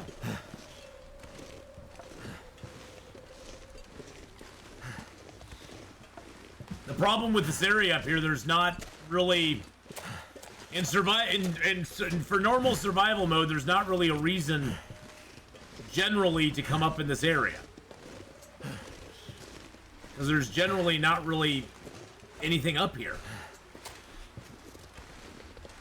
Have a little heartache and pain, I guess.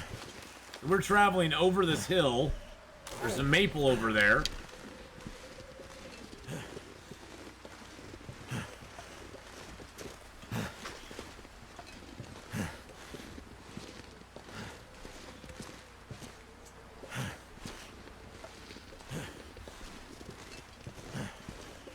Huh.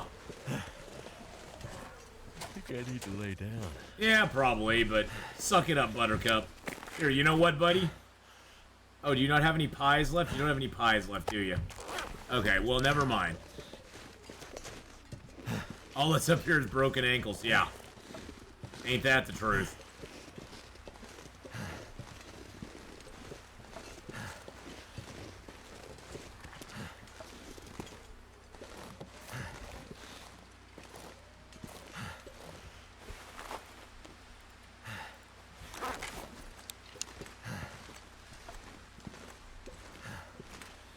You ain't kidding, that's a lot of broken ankles.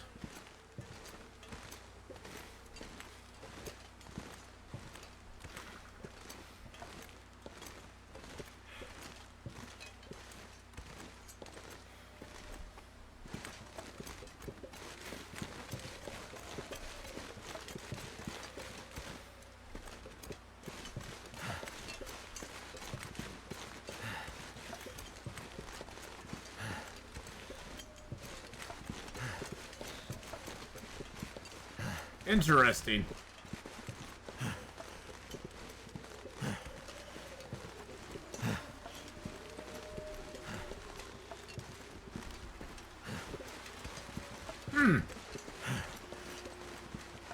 Keeping an eye out for anything.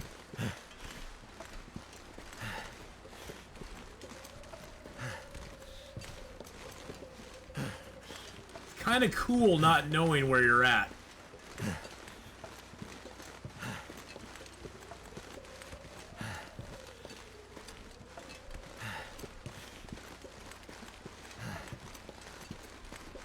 Honestly, at this point, I don't really know where I'm at. Oh, I sort of do. I sort of know where I'm at.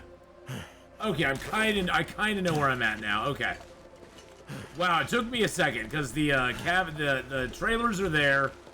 The okay, I know where I'm at. Okay. God, I was lost there for a second. I was like, what the heck is going on? Cause yeah, the trailers are right there. Okay. That's the logging camp. We're like right in here somewhere.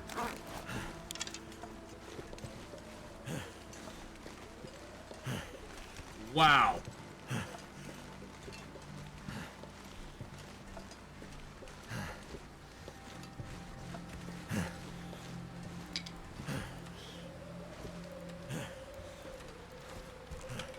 Super cool.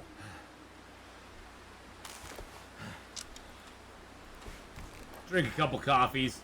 Why not? There's that backpack. I was looking for you, Mr. Backpack. I saw you on the map, but I didn't know where you were at. There's that backpack right there.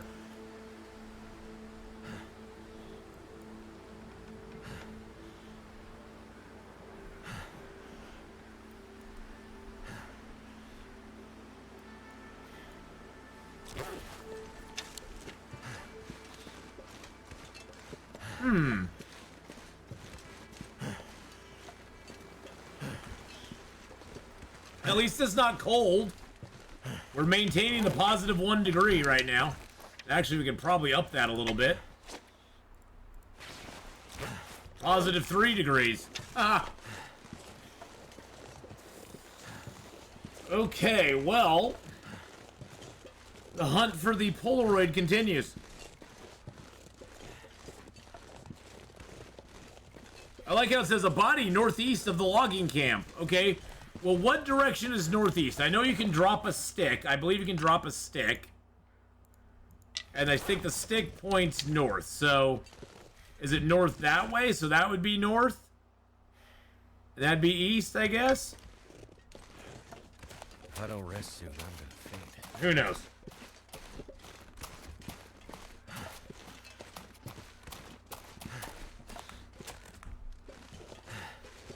I never determined which way was north with that.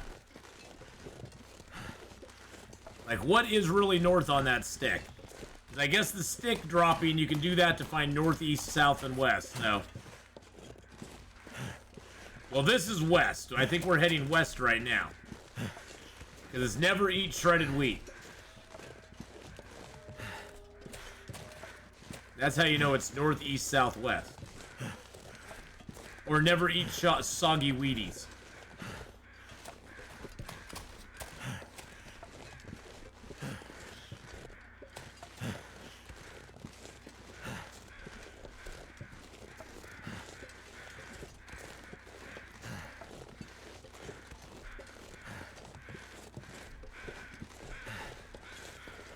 What are those crows there for?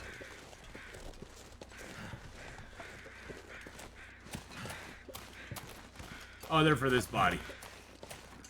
I don't think I ever checked this body or backpack because I was like, nah. That's a spotlight. Interesting. Yeah, I never relied on the stick trick. I never figured that out personally. Because with the stick, is it the part? With the stick, is it the part? See, look at that. It's different now. No, I guess it's not. Is it the part that's pointing that way that's north? Or is the part that's pointing... Is it the prongs that are pointing to the north? See, that's the thing. That's the thing. I don't know which one is which. I don't know which one is left. One of them points one way, one points the other way. I would assume it's the single stick that's pointing towards north, but I could be wrong.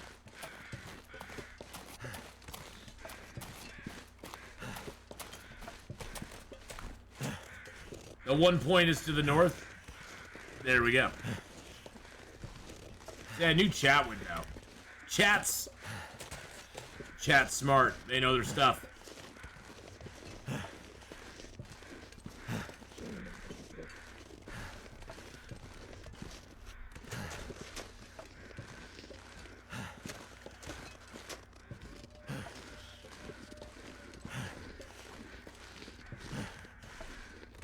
There are like crows all over the place. Like, I'm trying to listen for the crows. Dang it. Really? Really? Really? Really, game? Really?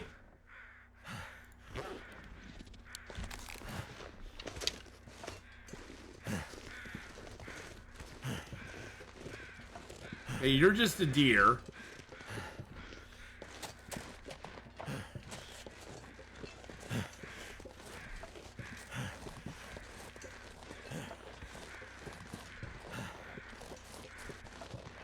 Okay, there's crows off to my left. I can hear them.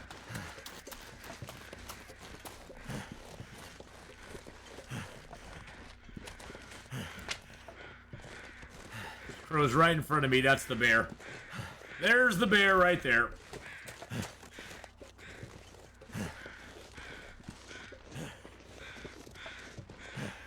I'm pretty sure it's the bear.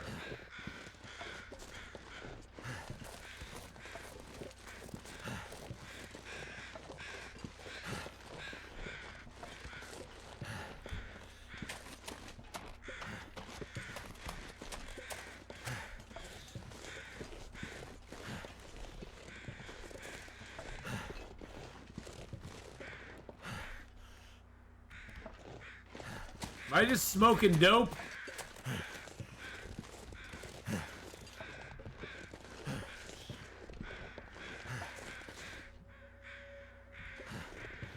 Okay, so what are those crows circling over? Did the bear climb up a tree and die?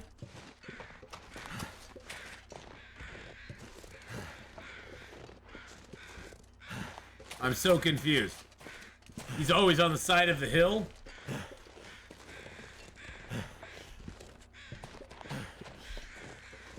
Oh, did I went on that side of the hill. He's probably over on this side of the hill, huh?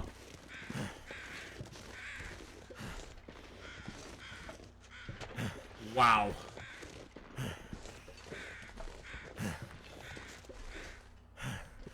What?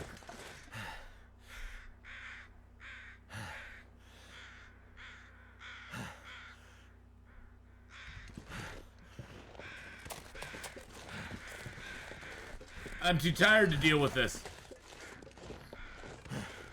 I'm too tired to deal with it. I went back to the rocks where the birds were showing. They weren't there. I mean, honestly, I don't give a crap. Other than I want my arrows back. As far as, like, getting something from him, it's like, I don't care.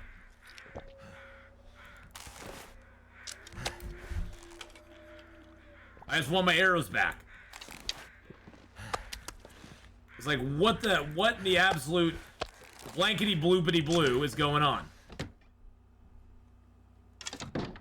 Hey, look, we have a cured bear hide here. Oh, and some cured guts. And, oh, look, a cured maple. Or a cured birch. And, oh, look, a cured rabbit hide. Oh, look, there's cured stuff everywhere. And, oh, look, we can actually repair our bearskin coat now. Yay! He might have gone under the mountain, I don't know. That means my arrows are gone forever, though, and that makes me very sad. My arrows are gone forever because of that. That makes me very, very upset.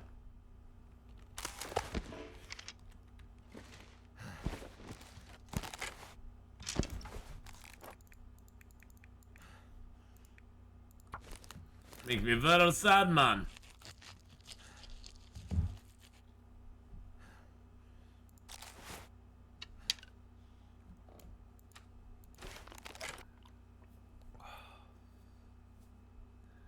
Or if not, wonder if they'll add them there too because of the name of the area.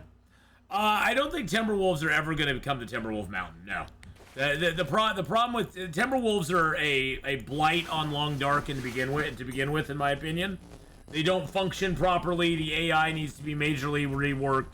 They barely function in Blackrock and in Bleak Inlet, zones that were specifically designed for them. And unfortunately, they would have to majorly redesign. It's not like you can just take a pack of Timberwolves and plunk them down into a zone. We saw, if you ever played Chapter 3, you've seen what happens when you do that. It's atrocious. It's gross. It's absolutely just silly. So I don't think they'll probably do it to any other zones unless they do a major rework of Timberwolves, which I don't see them doing. I don't see them doing it, unfortunately. Because because to be honest, I like the idea of Timberwolves. I think they're kind of a cool idea and concept. They just don't function right. They never... The AI for them is just very crappy. Hey, let's see if we can see the bear corpse from up here.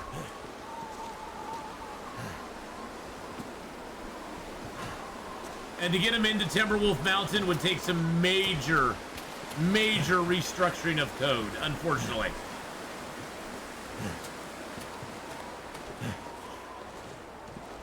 I just don't like how two Timberwolves can nip at you. Not even like attack you, and your clothing goes from 100% down to 60%, and you're bleeding from two wolves going zip zip, and that's it.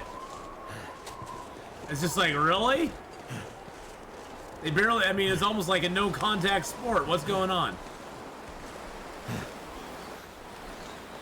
Wow, I do not see the bear anywhere.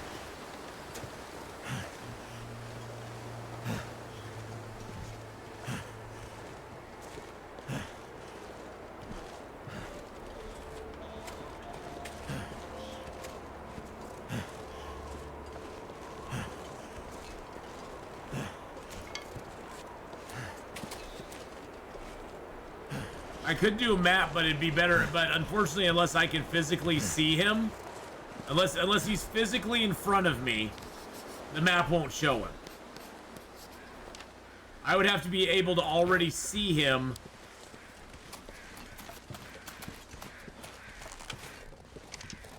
I think he seriously went into a tree.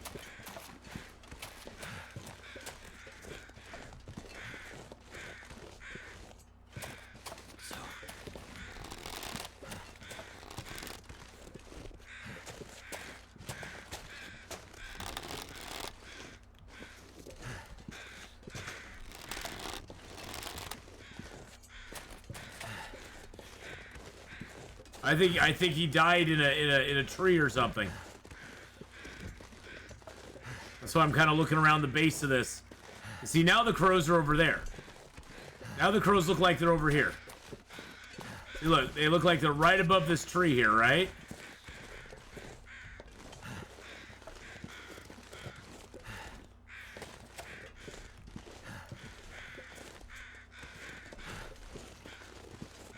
I could use a drink.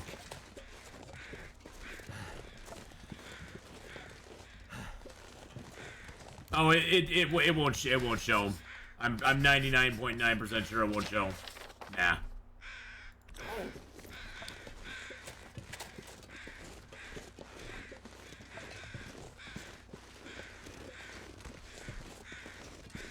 Yeah, I think the bear died somewhere right there, and yeah.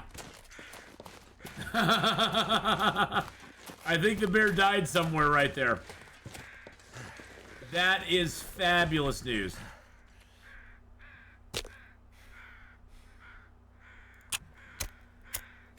That is fabulous news. And unfortunately, my mapping isn't showing me a damn thing. The map's like, yeah, nice try, sucker. Nice try, bud. Give it a shot next time.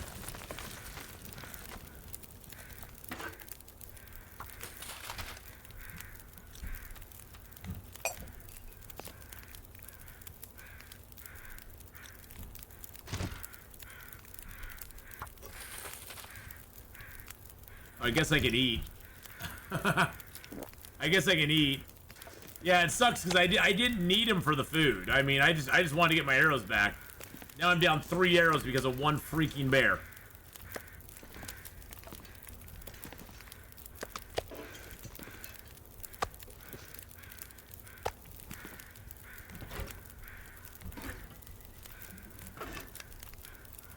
One freaking bear. Now there is one thing I have not tried yet. We're gonna try this real quick. This may or may not work. There's one thing we haven't tried. I'm gonna close out the game, restart the game, and then we will see if maybe that'll pop him out. I don't know. I don't know. Made without crunch. So you guys don't eat Captain Crunch up in Canada? How sad. Yeah, we'll try the old reboot. Exactly. We'll try the old reboot. See if that does anything for us. I doubt it will, but we'll see. Hold on one sec. I need to message my brother real quick.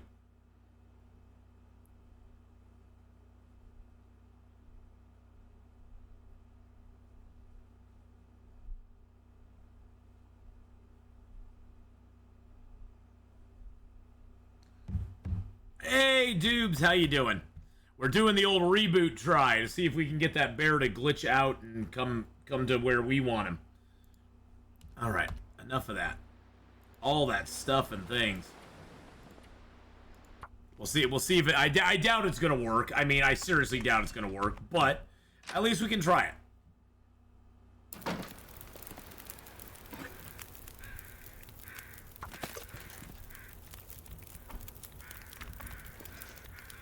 Oh, I can't get out that way. I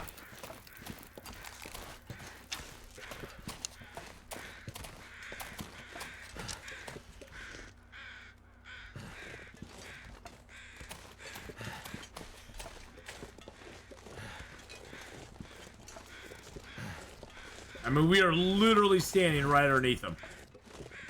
I think the bear died inside this tree.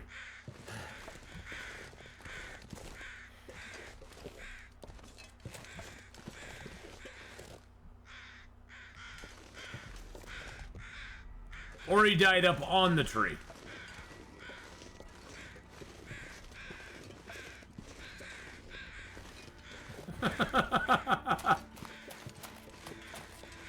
Wow. Wow. And he took 3 of my arrows with me. With him. Little bastard.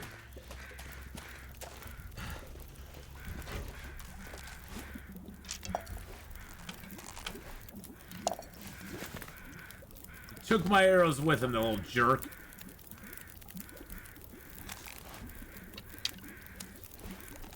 I need to drop something. No, we don't. We just need to make some broth. Broth time! Time for some broth!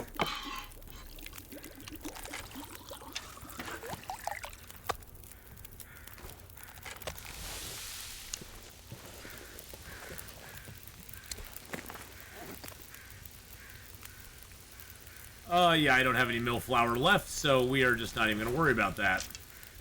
I'm just going to drop my peaches here and cook them.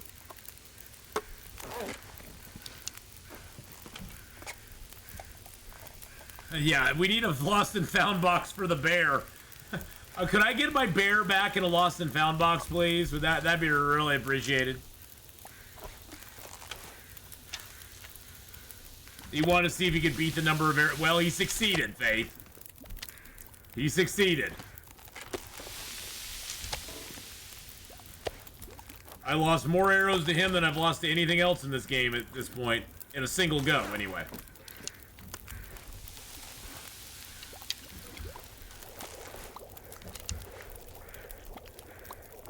Alright, and we'll drink down. We'll eat the peaches.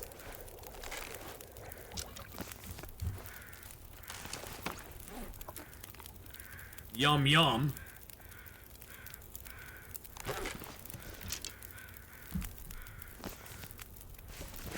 I might have to drop some gear.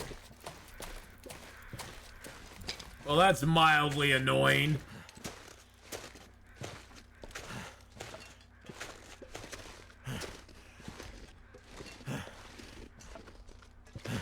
Oh well. Not gonna dwell on it any longer. It's over now.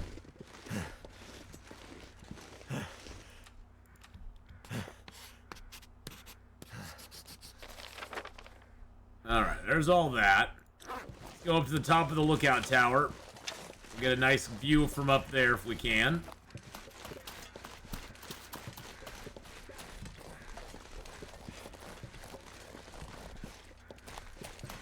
Grab a few sticks as we go. It's possible the arrows will pop when he decomposes. Possibly. It's gonna take him a little while to decompose, though. He was a chonky boy. There's no maple up there, is there? No, okay. He was a pretty chonky little beast. Shoot up in the tree with a fire-hardened arrow, see if it makes the bear go to heaven. I think they actually fixed that particular bug. I don't think that one... I honestly don't think that one exists anymore. Which is sad. Because that was a hilarious bug. Turn my road road rage at the bear. Oh, you did it last week? Oh wow. Yeah, that was quite the experience when I did that. I was like, what the heck just happened?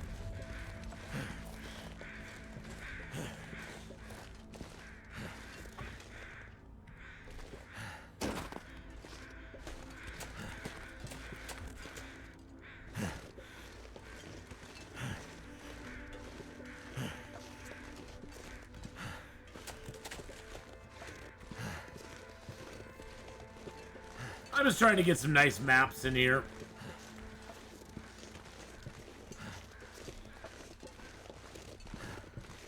So we got the backpack in the bear's den, north of the Lone Lake cabin.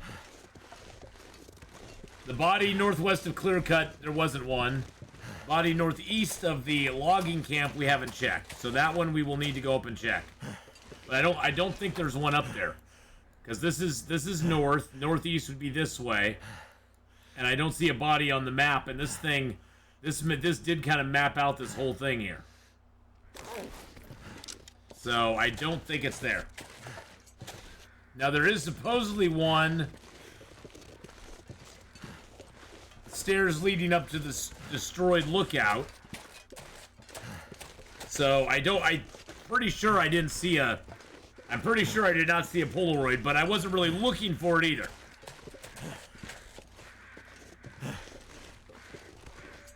Lost a few arrows, wasn't sure if the bear was asleep or dead, so I shoot it with a regular arrow and it became an angel. It became an angel and it flew away on you. Hey, there's some more ptarmigans up here. I don't care, though. I'm past the point of caring about ptarmigans anymore.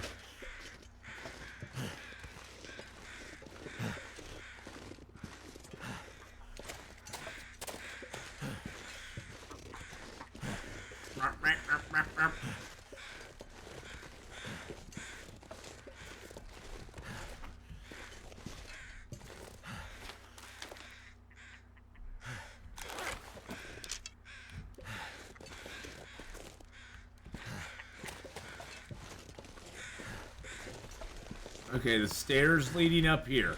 There's the body here.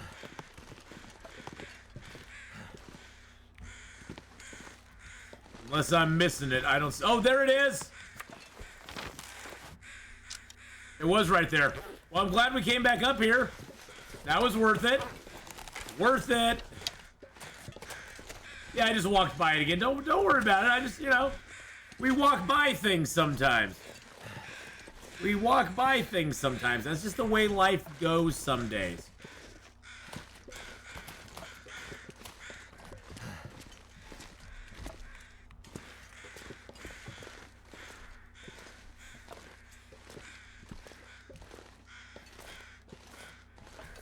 Every little thing's gonna be alright, boys and girls.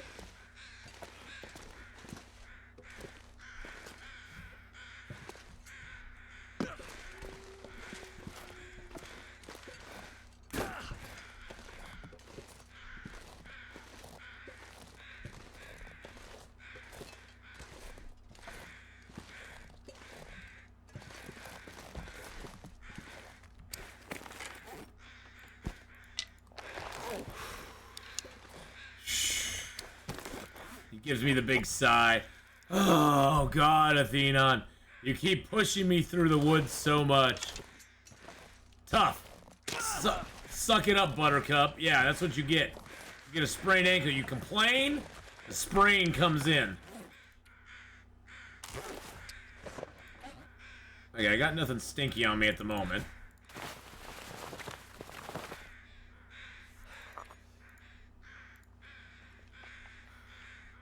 My ankle made a nice popping sound, didn't it?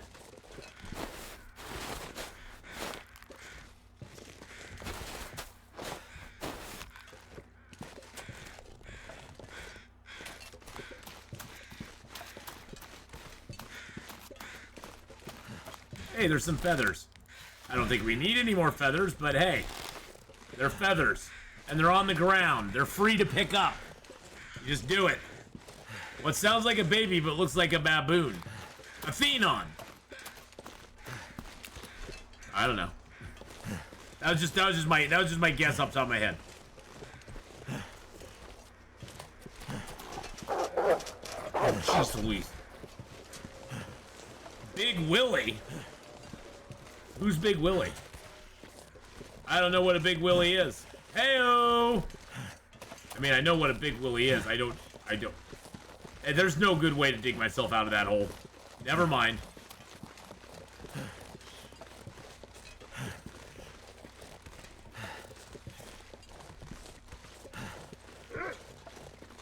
William. I'm missing something. I'm not up on some sort of pop culture or something. Which doesn't surprise me a whole lot, because I'm never up on pop culture. I don't know who William or Big Willie is. I have no idea who those people are. Are we talking about, like, Prince William? Or are we talking Will Smith?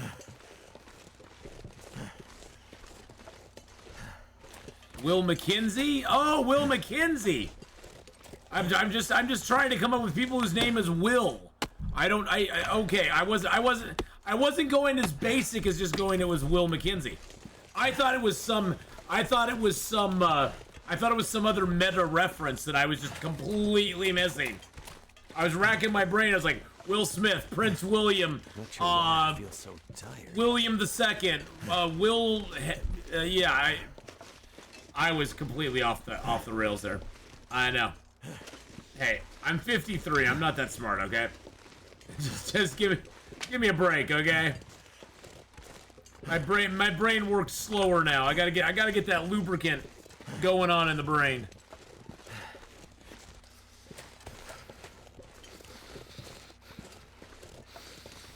All right, we got that wolf down. We gotta get up and over. There's another acorn tree over here we can get.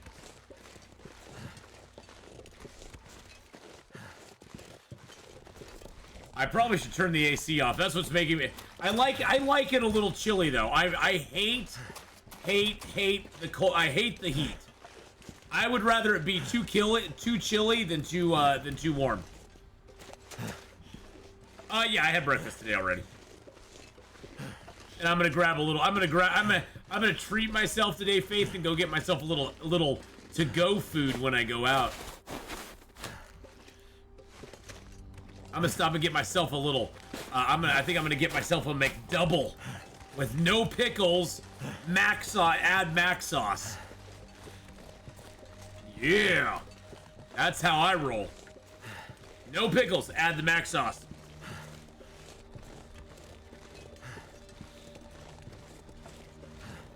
Yeah, my bro hasn't messaged me back yet. He'll get back to me at some point. Ain't that like a Big Mac? Oh no, because the Big Mac has the 2 patties and all that stuff. A McDouble is a smaller. A McDouble's like a cheeseburger, but it has 2 patties and cheese. It doesn't have lettuce and all that other, you know, that healthy stuff. We don't want that healthy stuff on a hamburger. Why would I want that on a hamburger? That dilutes what a hamburger is. Meat, cheese, ketchup, mustard, mayonnaise, you're set. Don't need none of that fancy stuff. You fancy city folk put so much stuff on your burgers. You fancy city folk. Although I do like Big Macs, I will say. Because I'm a fancy city folk too. I do like myself a Big Mac once in a while. Maybe I'll get a Big Mac. Dang it, now you're making me make choices.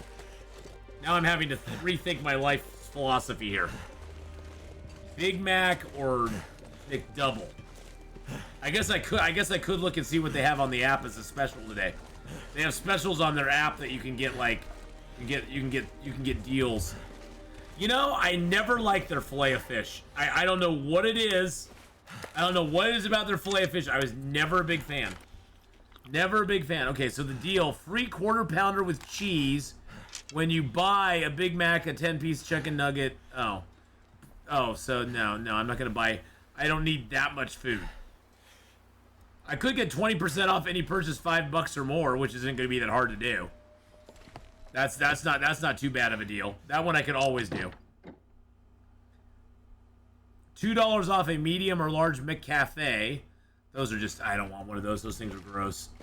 I like them every once in a while, but they get a little wet and sticky. You know what I'm saying?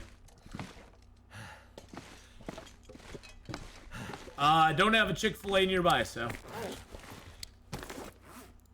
I know there's one around. I'm not a big Chick-fil-A fan. I'm not big into Chick-fil-A or Popeyes, and we got both of those right nearby me. I think Chick-fil-A is like a little further away. I'm not a big chicken person though. I don't really like their food that much. I've tried it. It's like, it's okay. It doesn't make me go, oh my god, I have to have this.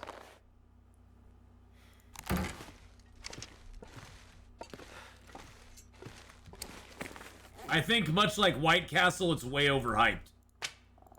There, I said it. White Castle is way overhyped. Way overhyped. I'm sorry. It just is.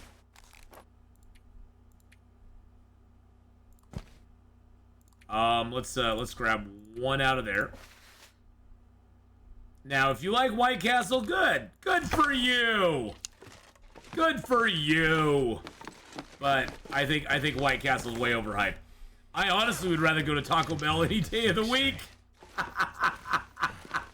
Am I a horrible person with no taste? Yes, I am. I would rather go to Taco Bell pretty much any day of the week.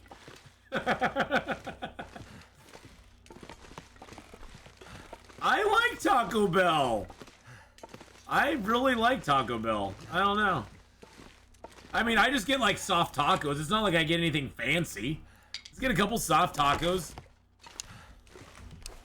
But yeah, we don't actually have a Chick-fil-A is pretty new to Oregon. Chick-fil-A is not something that's been around here for very long. Because they've kind of expanded out here. We more have like Wendy's.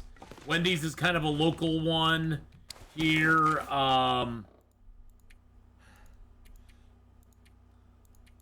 Let's see, what was I gonna do? There was something I was going to do. I was gonna crack some nuts. Cracking nuts, baby. But yeah, Chick-fil-A and Popeyes are relatively new out here. I think there's only one White Castle around, and I tried it once, and I was like, eh. I'm not waiting in that. Let's just put it this way. White Castle is not worth the hype because it's not worth the wait. I'm very much a person I hate to wait. If I gotta wait for like 15 minutes for my food at a fast food restaurant, I'm like, nah, I'm good. I'm good. I'm totally fine. There's no fast food that's worth that wait. It just doesn't exist. It doesn't exist. The one Wendy's near me is weird. They won't let me pick up a mobile order when going through drive-thru. That is weird. I mean, if I can get my friend's a manager at Taco Bell, nice. Oh yeah, I like DeBerty. I like getting chicken tacos or the steak tacos. That's what I like. I don't like the ground beef ones myself. The pink slime ones. Those aren't my thing. That is weird though. They won't let you pick it up through the drive-thru. That is very strange. I don't know why they wouldn't let you do that. But for me, you know, I grew up with McDonald's. McDonald's is not great fare, but you know what? It's good enough. Puts a little warm in my belly. Wendy's is not your fave. See, the Wendy's around here is really good. I don't know, I really like Wendy's personally. I love their bacon burgers. I just like their stuff. It's expensive everywhere anymore. Wendy's is actually you know, the one that's really kind of spendy is Burgerville. We have Burgervilles out here, and those are really expensive. Wendy's has always been a little bit more expensive, but McDonald's and them are all catching up because they all. The biggest thing is they all have to pay $15 an hour to some kid standing behind a register going, "May I take your order?" When those jobs are literally worth like $4 an hour. Sorry, those aren't a living wage job. That's a starter job. It's a starter job. I've worked them before. I've worked those jobs before. They are a job that you should be incentivized to leave. Because they're not a good job. You should not be incentivized to stay. You should be incentivized to go, geez, I hate the money I'm making here. That's a really crappy job. I'm gonna go find something else better to do.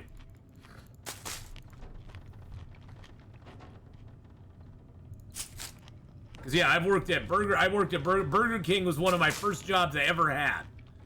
And that job incentivized me to go do another job. Because I didn't want to do it.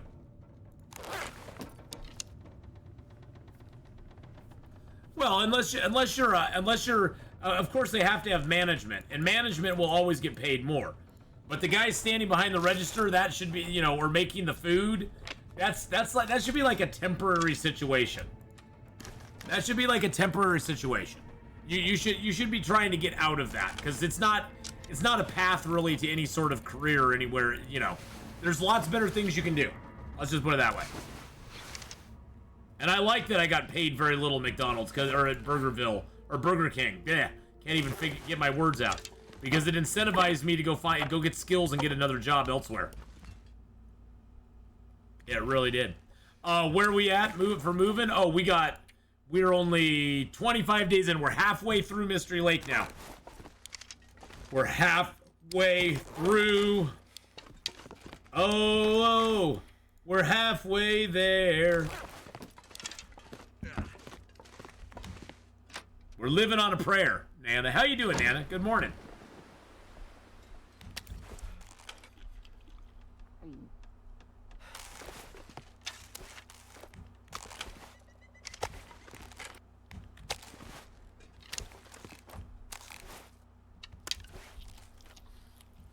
But yeah, my first job at Burger King really taught me, yeah, you don't want to do this the rest of your life. Move along. Move along. This is not what you want to do. And I was like, yeah, I'm out of here. I lasted about 5 months at the job, and then I was gone. Although I have always loved retail, and so, you know, I knew that with retail, I would always struggle because you can't make a lot of money at retail until you get into management. Retail jobs are not really good jobs for, well, they used to not be, but retail jobs, I'll still hold to the fact though that retail and fast food jobs are not you know, at least as far as like register work and stuff like that, are not a good career path. And even now that they pay more dollars per hour, well, everything costs way more per hour now. It's basic economics. I mean, if everybody got paid $20, you know, $25, $50, let's say everybody gets paid $50 an hour minimum wage. Now your loaf of bread's gonna be $39.95 when you go in to buy your loaf of bread. It's basic economics. It's not like the supermarket's gonna go, oh, well, we'll just take a loss on the loaf of bread so that we can pay our employees $50 an hour. That's not how it works. It may work in a short amount of time that you will get paid a good amount and that the prices haven't caught up to it yet, but usually prices will catch up very rapidly, and once they catch up, they never go back down. So if anything ever goes the other direction, the prices aren't probably gonna go back down and be more affordable. It kind of sucks. It's basically what drove my boss out of business. As a small business, he could not afford to pay his employees what the market was demanding, what, you know, what the legislature was demanding.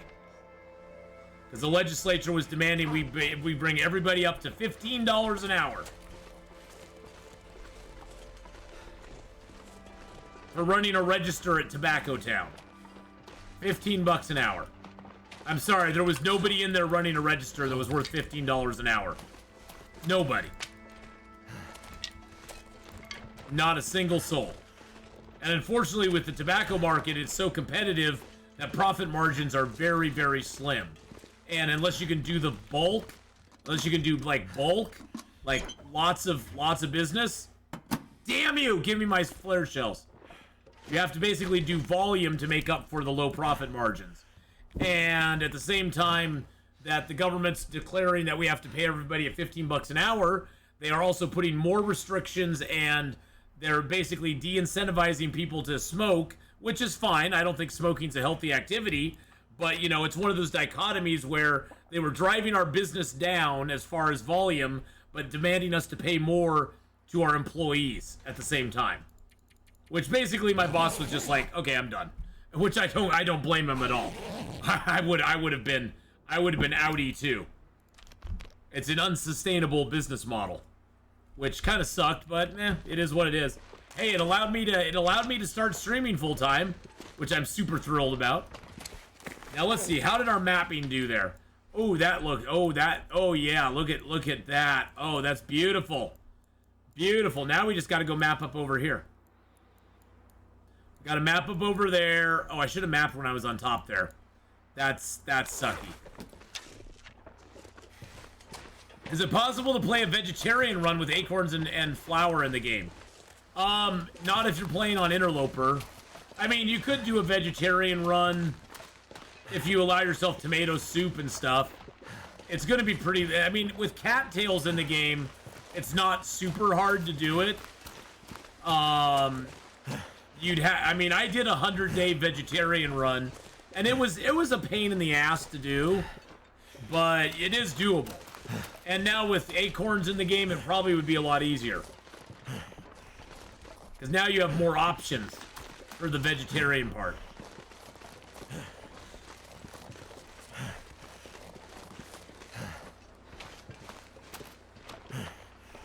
Yeah, and that's the thing, B, for Florida is prices. Well, you notice that with gas, you know. You hear about gas, price per barrel increasing a whole lot, and gas prices go up real quick. But then when it's on the flip side and gas price per barrel is going down, you notice very little change at the pump on the price, because they've already bought the oil that's in, they've already bought the gas that's in the tanks, and it's all at the higher price. And until they get the cheaper stuff, they aren't going to lower it, and they may even take a little advantage of it and go, well, we aren't going to lower it until we feel comfortable that it's going to stay at a lower price. We're gonna bring it down at a whole lot lesser level than we raised it up in the first place. Which I get from a business standpoint. I get it from a business standpoint. They got to pay their employees and stuff. But yeah, the minimum wage thing for our business anyway, after the first year it went up, and this went up incrementally here in Oregon. The minimum wage went up to like $12.50, then $13.25, then $14, then $14. It went up in increments over years. The first year that it raised it up, it increased our cost of employees for, the cost of employees went up about $27,000 for the first year. Company-wide. They cost out of pocket about 27 grand more than it did the previous year. The next year it raised up again, and it went up about another 12 grand the next year. So now you're talking $42,000 the next year. It increased employee expense. And so at that point, my boss had to make some decisions on, well, do we cut employees? Do we cut hours? Do we cut benefits? So benefits went out the window. Because he used to provide, the job I worked at, he used to provide full medical benefits. He didn't have to because he's not that big of a company, but he provided full medical benefits because he wanted to give that to his employees as a bonus, as sort of a thing that they could have, because the job is a minimum wage job. It's not the greatest job in the world, but once they started, and we also had tiers for employees that were there longer, even though they just were register employees. Once they got to a certain point, if they were there for a year, they would get a little bit of a raise. Well, once the government started mandating we pay everybody, a certain amount minimum, guess what? We pay everybody a certain amount minimum. Doesn't matter how long you've been there. Doesn't matter if you're in a certain position, you get a certain amount of pay. Period. Which sucks. I mean, employees that are there for a long time should get rewarded. But when that's taken out of your hands, what are you supposed to do? And unfortunately, most of the people working for us, they were just happy to have it, happy to get that extra money. And it's like, well, you don't see what it's costing us, costing you on the other end. And eventually, when we sold the business, it cost them all their jobs. Because none of them, the guy who took over the business didn't want any of them working for him. He was like, no, I'm coming in and cleaning house. And so they all lost their jobs eventually. So it kind of sucked all around. I lost my job too, so I wasn't in any better position. But the good out of it is that I now get to stream full time, and I'm very much happier doing it. So, yay! There, we made a few more fish hooks for ourselves. We needed those. I wonder what it would take to make some fishing lures. We need acorns. Oh, I need an acorn for that one. Oh, I have acorns. Are those unshelled acorns? Because I think I have like 2 unshelled acorns. I have an unshelled acorn. Oh, look at me. Look at me. I don't know exactly what they do for me as far as like... Now I did crow feather, scrap metal. I got a scrap metal here. And I got a crow feather downstairs. Yay. Let's do this. I got 100 crow feathers. Nice. And now we can make a acorn fishing lure. There we go. And next time we go fishing, we can use that and see what happens. I'm kind of curious to go fishing and try it with the fishing tip up, or with bait. I mean, with bait. Try it with bait as well as a lure. Use the lure and the bait and see what happens.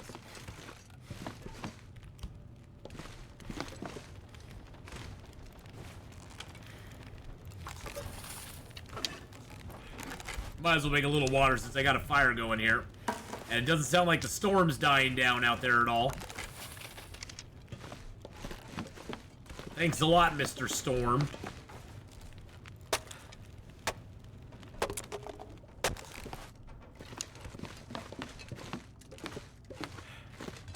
Oh, good. It boiled, and it's all good. I'm not sure I can carry much more.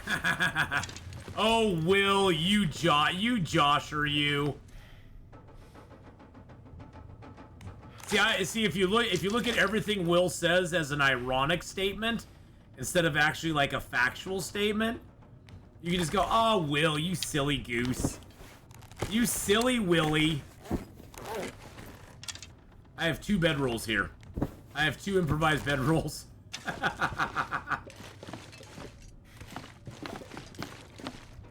If you just kind of push it off and go, "Oh, you're just being a goofball." If you take him seriously, it can hurt your feelings. But if you don't take him seriously, you're just like, whatever. Whatever, dude.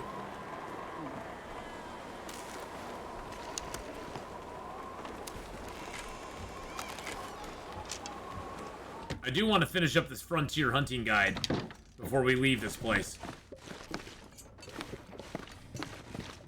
What time of day is it? It's getting pretty late. It's getting late at night. Oh, what a night. Let's read some book. Oh, I can't. Oh, I'm thirsty. Well, golly gee, let's take care of that.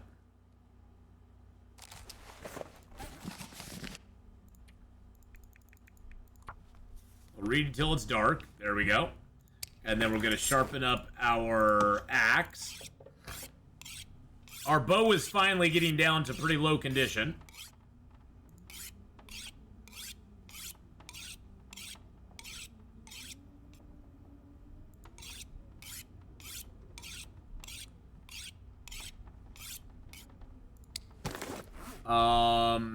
Yeah, it's at 52%. We do have a bow already pre-made, so. Found my first forestry revolver. Nice! That's awesome! Alright, so we still have, what, 9 hours left to read in that? Oh yeah, we're reading them all. There's the bed. Let's drink some water. Get some bed. I take it the damage is slightly lower than normal revolver. Yeah, but I think it fires faster, doesn't it? It fires faster, or it decays slower, or something like that. Due to the duct tape on it, probably.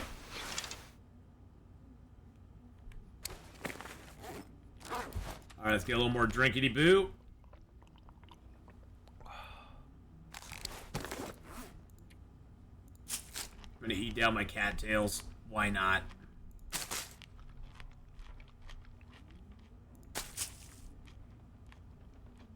Got these acorns here. I'm not going to eat those. I'm going to grind those up. I only got 5 coffees left on me.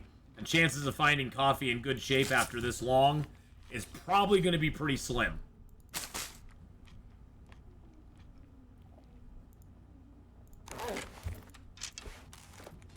Let's see. Let's get our heavy hammer here. Where's the heavy hammer at? Heavy hammer is right there. There we go. Something's gotta go. I think I can do this in the dark. Yes, I can. We got acorns in the dark. Alright, so the acorns are ground up. Do I have anything I need to prepare? Otherwise, I do need to... How many bandages do I got? I got 4. Okay, I got 4 bandages. I only have 1 old man beard dressing. Oh, well that's awkward. Let's grab that out. We need to go make some old man beard wound dressing here. Because I need to at least have 2 of those on me.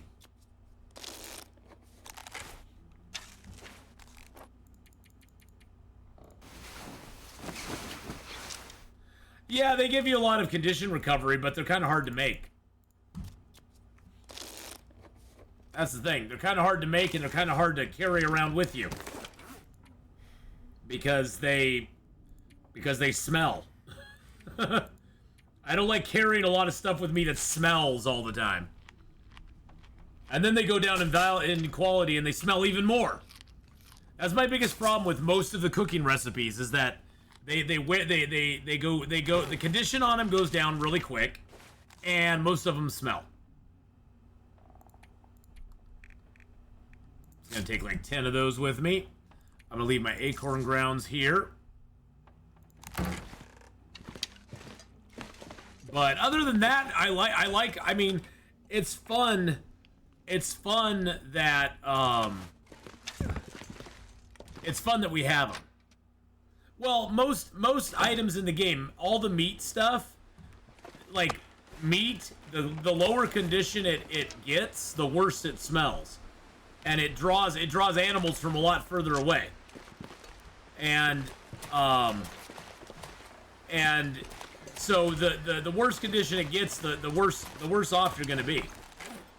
That's why I try to keep all my stuff in as good a shape as I possibly can.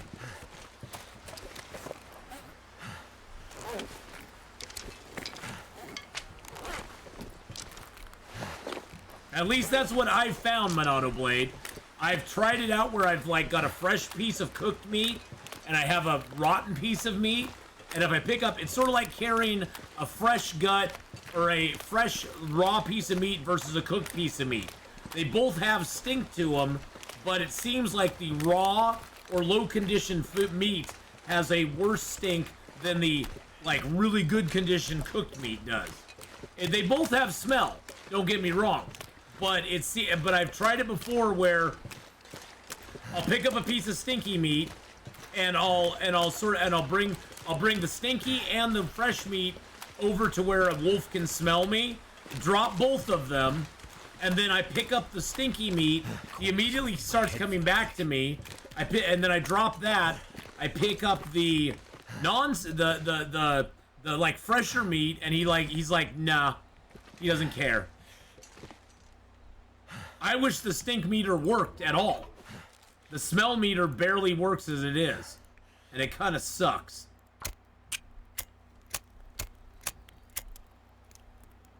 I wish you could actually, because like if you carry one piece of meat on you, you're kind of screwed. It doesn't show it as being stinky, but it is.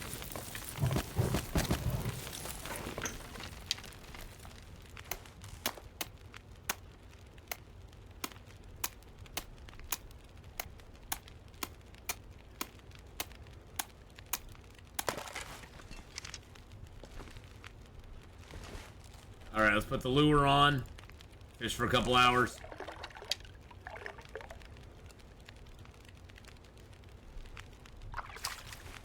That's all I wanted. Okay. Now we're gonna chop that fish up into bait.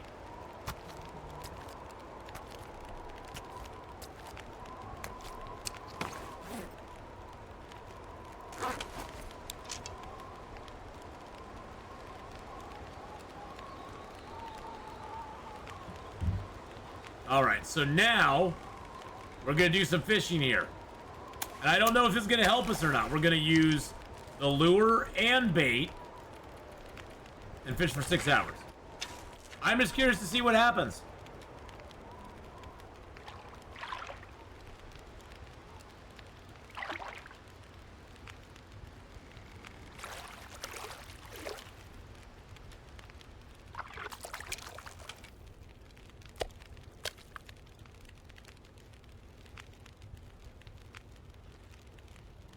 Yeah, don't look at me that way. That's what your lure and your bait gets you.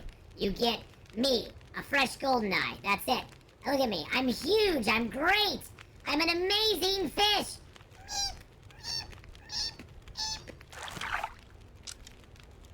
Wow. That was so worth using a lure and bait on.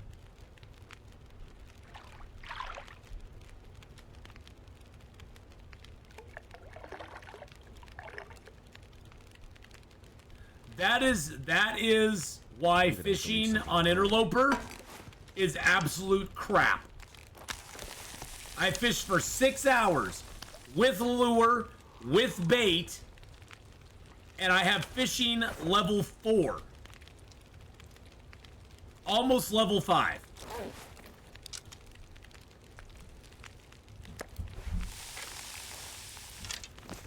Wow.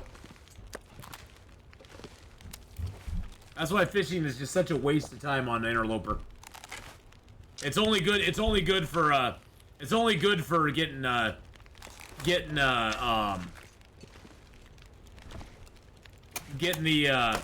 whatchamacallit, getting the fish oil. That's what it's for. It's for getting fish oil. It's really not for anything else.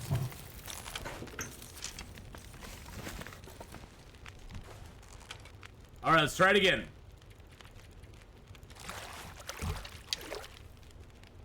I mean, the fish tip-ups are great, Monado Blade. The tip-ups are great, but you don't get a skill up for them. You don't get any skill ups for fish tip-ups. Oh, now we're getting some fish. Now we're getting some fish. I see. Rockies with a 65 more result. Those are all fish I caught with no trouble.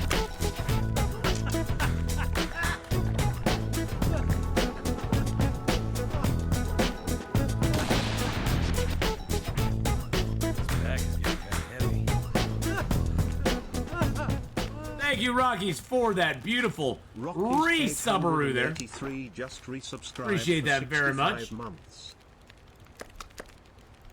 Wow, that was not even barely worth it. Shut up, we still dancing, exactly. We still dancing around here. But thank you, Rockies. How you doing today? I hope you're having a great, great day. Yeah, unfortunately, the fishing is just not that fabulous.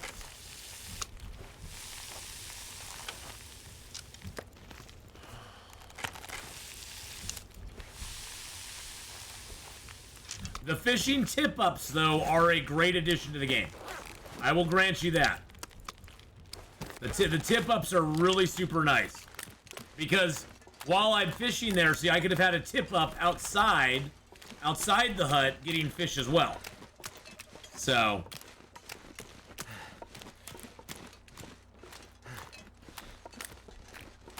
I get a feeling after Starfield releases for a week, then we'll get some news. What do you mean some news? Some news about what?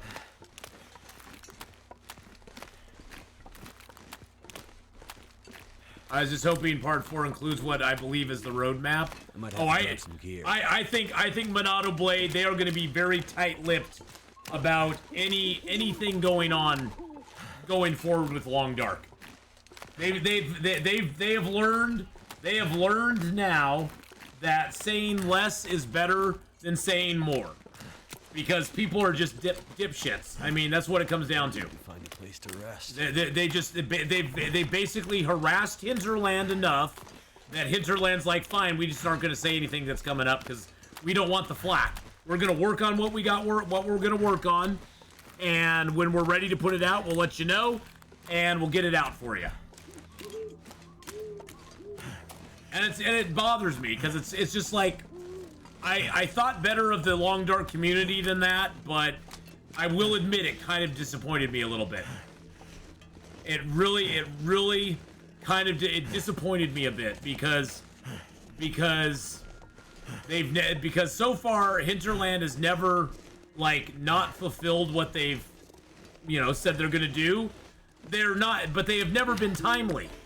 I mean, for people to think that Hinterland was ever a timely company in releasing anything, what have you been smoking? They've never been timely in anything they've ever done. And so it's like, why did you think that would be any different? I mean, it's not going to be. It's just not gonna. But they've always come through, and so I don't have any problem with that. Communication's always been their problem. That's the thing, is communication. I've always said they don't communicate well enough to let people know what's going on. Their communications are garbled. their communications don't really make a lot of sense sometimes. And they aren't real good at, like, getting the message out there in a good, succinct way to make people understand what's happening. That's why all the confusion when Tales from the Far Territory released, there were a lot of people out there thinking, well, why isn't all this stuff in it all of a sudden? Because they didn't read, you know, they didn't read into all of it saying, oh, you know, it's going to be coming out over the next year.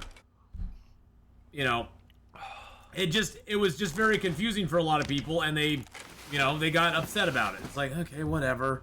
Well, and then the other problem in Autoblade is that they have, they have to keep Wrath off of Twitter. Wrath needs to not, unless it is an official post. See, that's the thing, it's not even an official post. He needs to not be on the Hinterland Twitter site and not be on his own Twitter talking about anything to do with Long Dark. Period. You just, you know, go on there, post stuff up about your family, your kids. Maybe do one post and say, hey, we're dropping this, or something like that. But, yeah, other than that, he needs to stay off social media. It's just not good for your CEO to be talking about stuff on social media. It just isn't. People can take it just so many wrong ways. You can get so many wrong ways. It can be taken so many wrong ways that it's probably just not going to go well. It just isn't. But, you know, that's for them to decide. Well, boys and girls, we are going to leave it off here. I got to get out to my mom's and get some stuff done. We're finishing up on the roofing project this week, which I'm super excited about.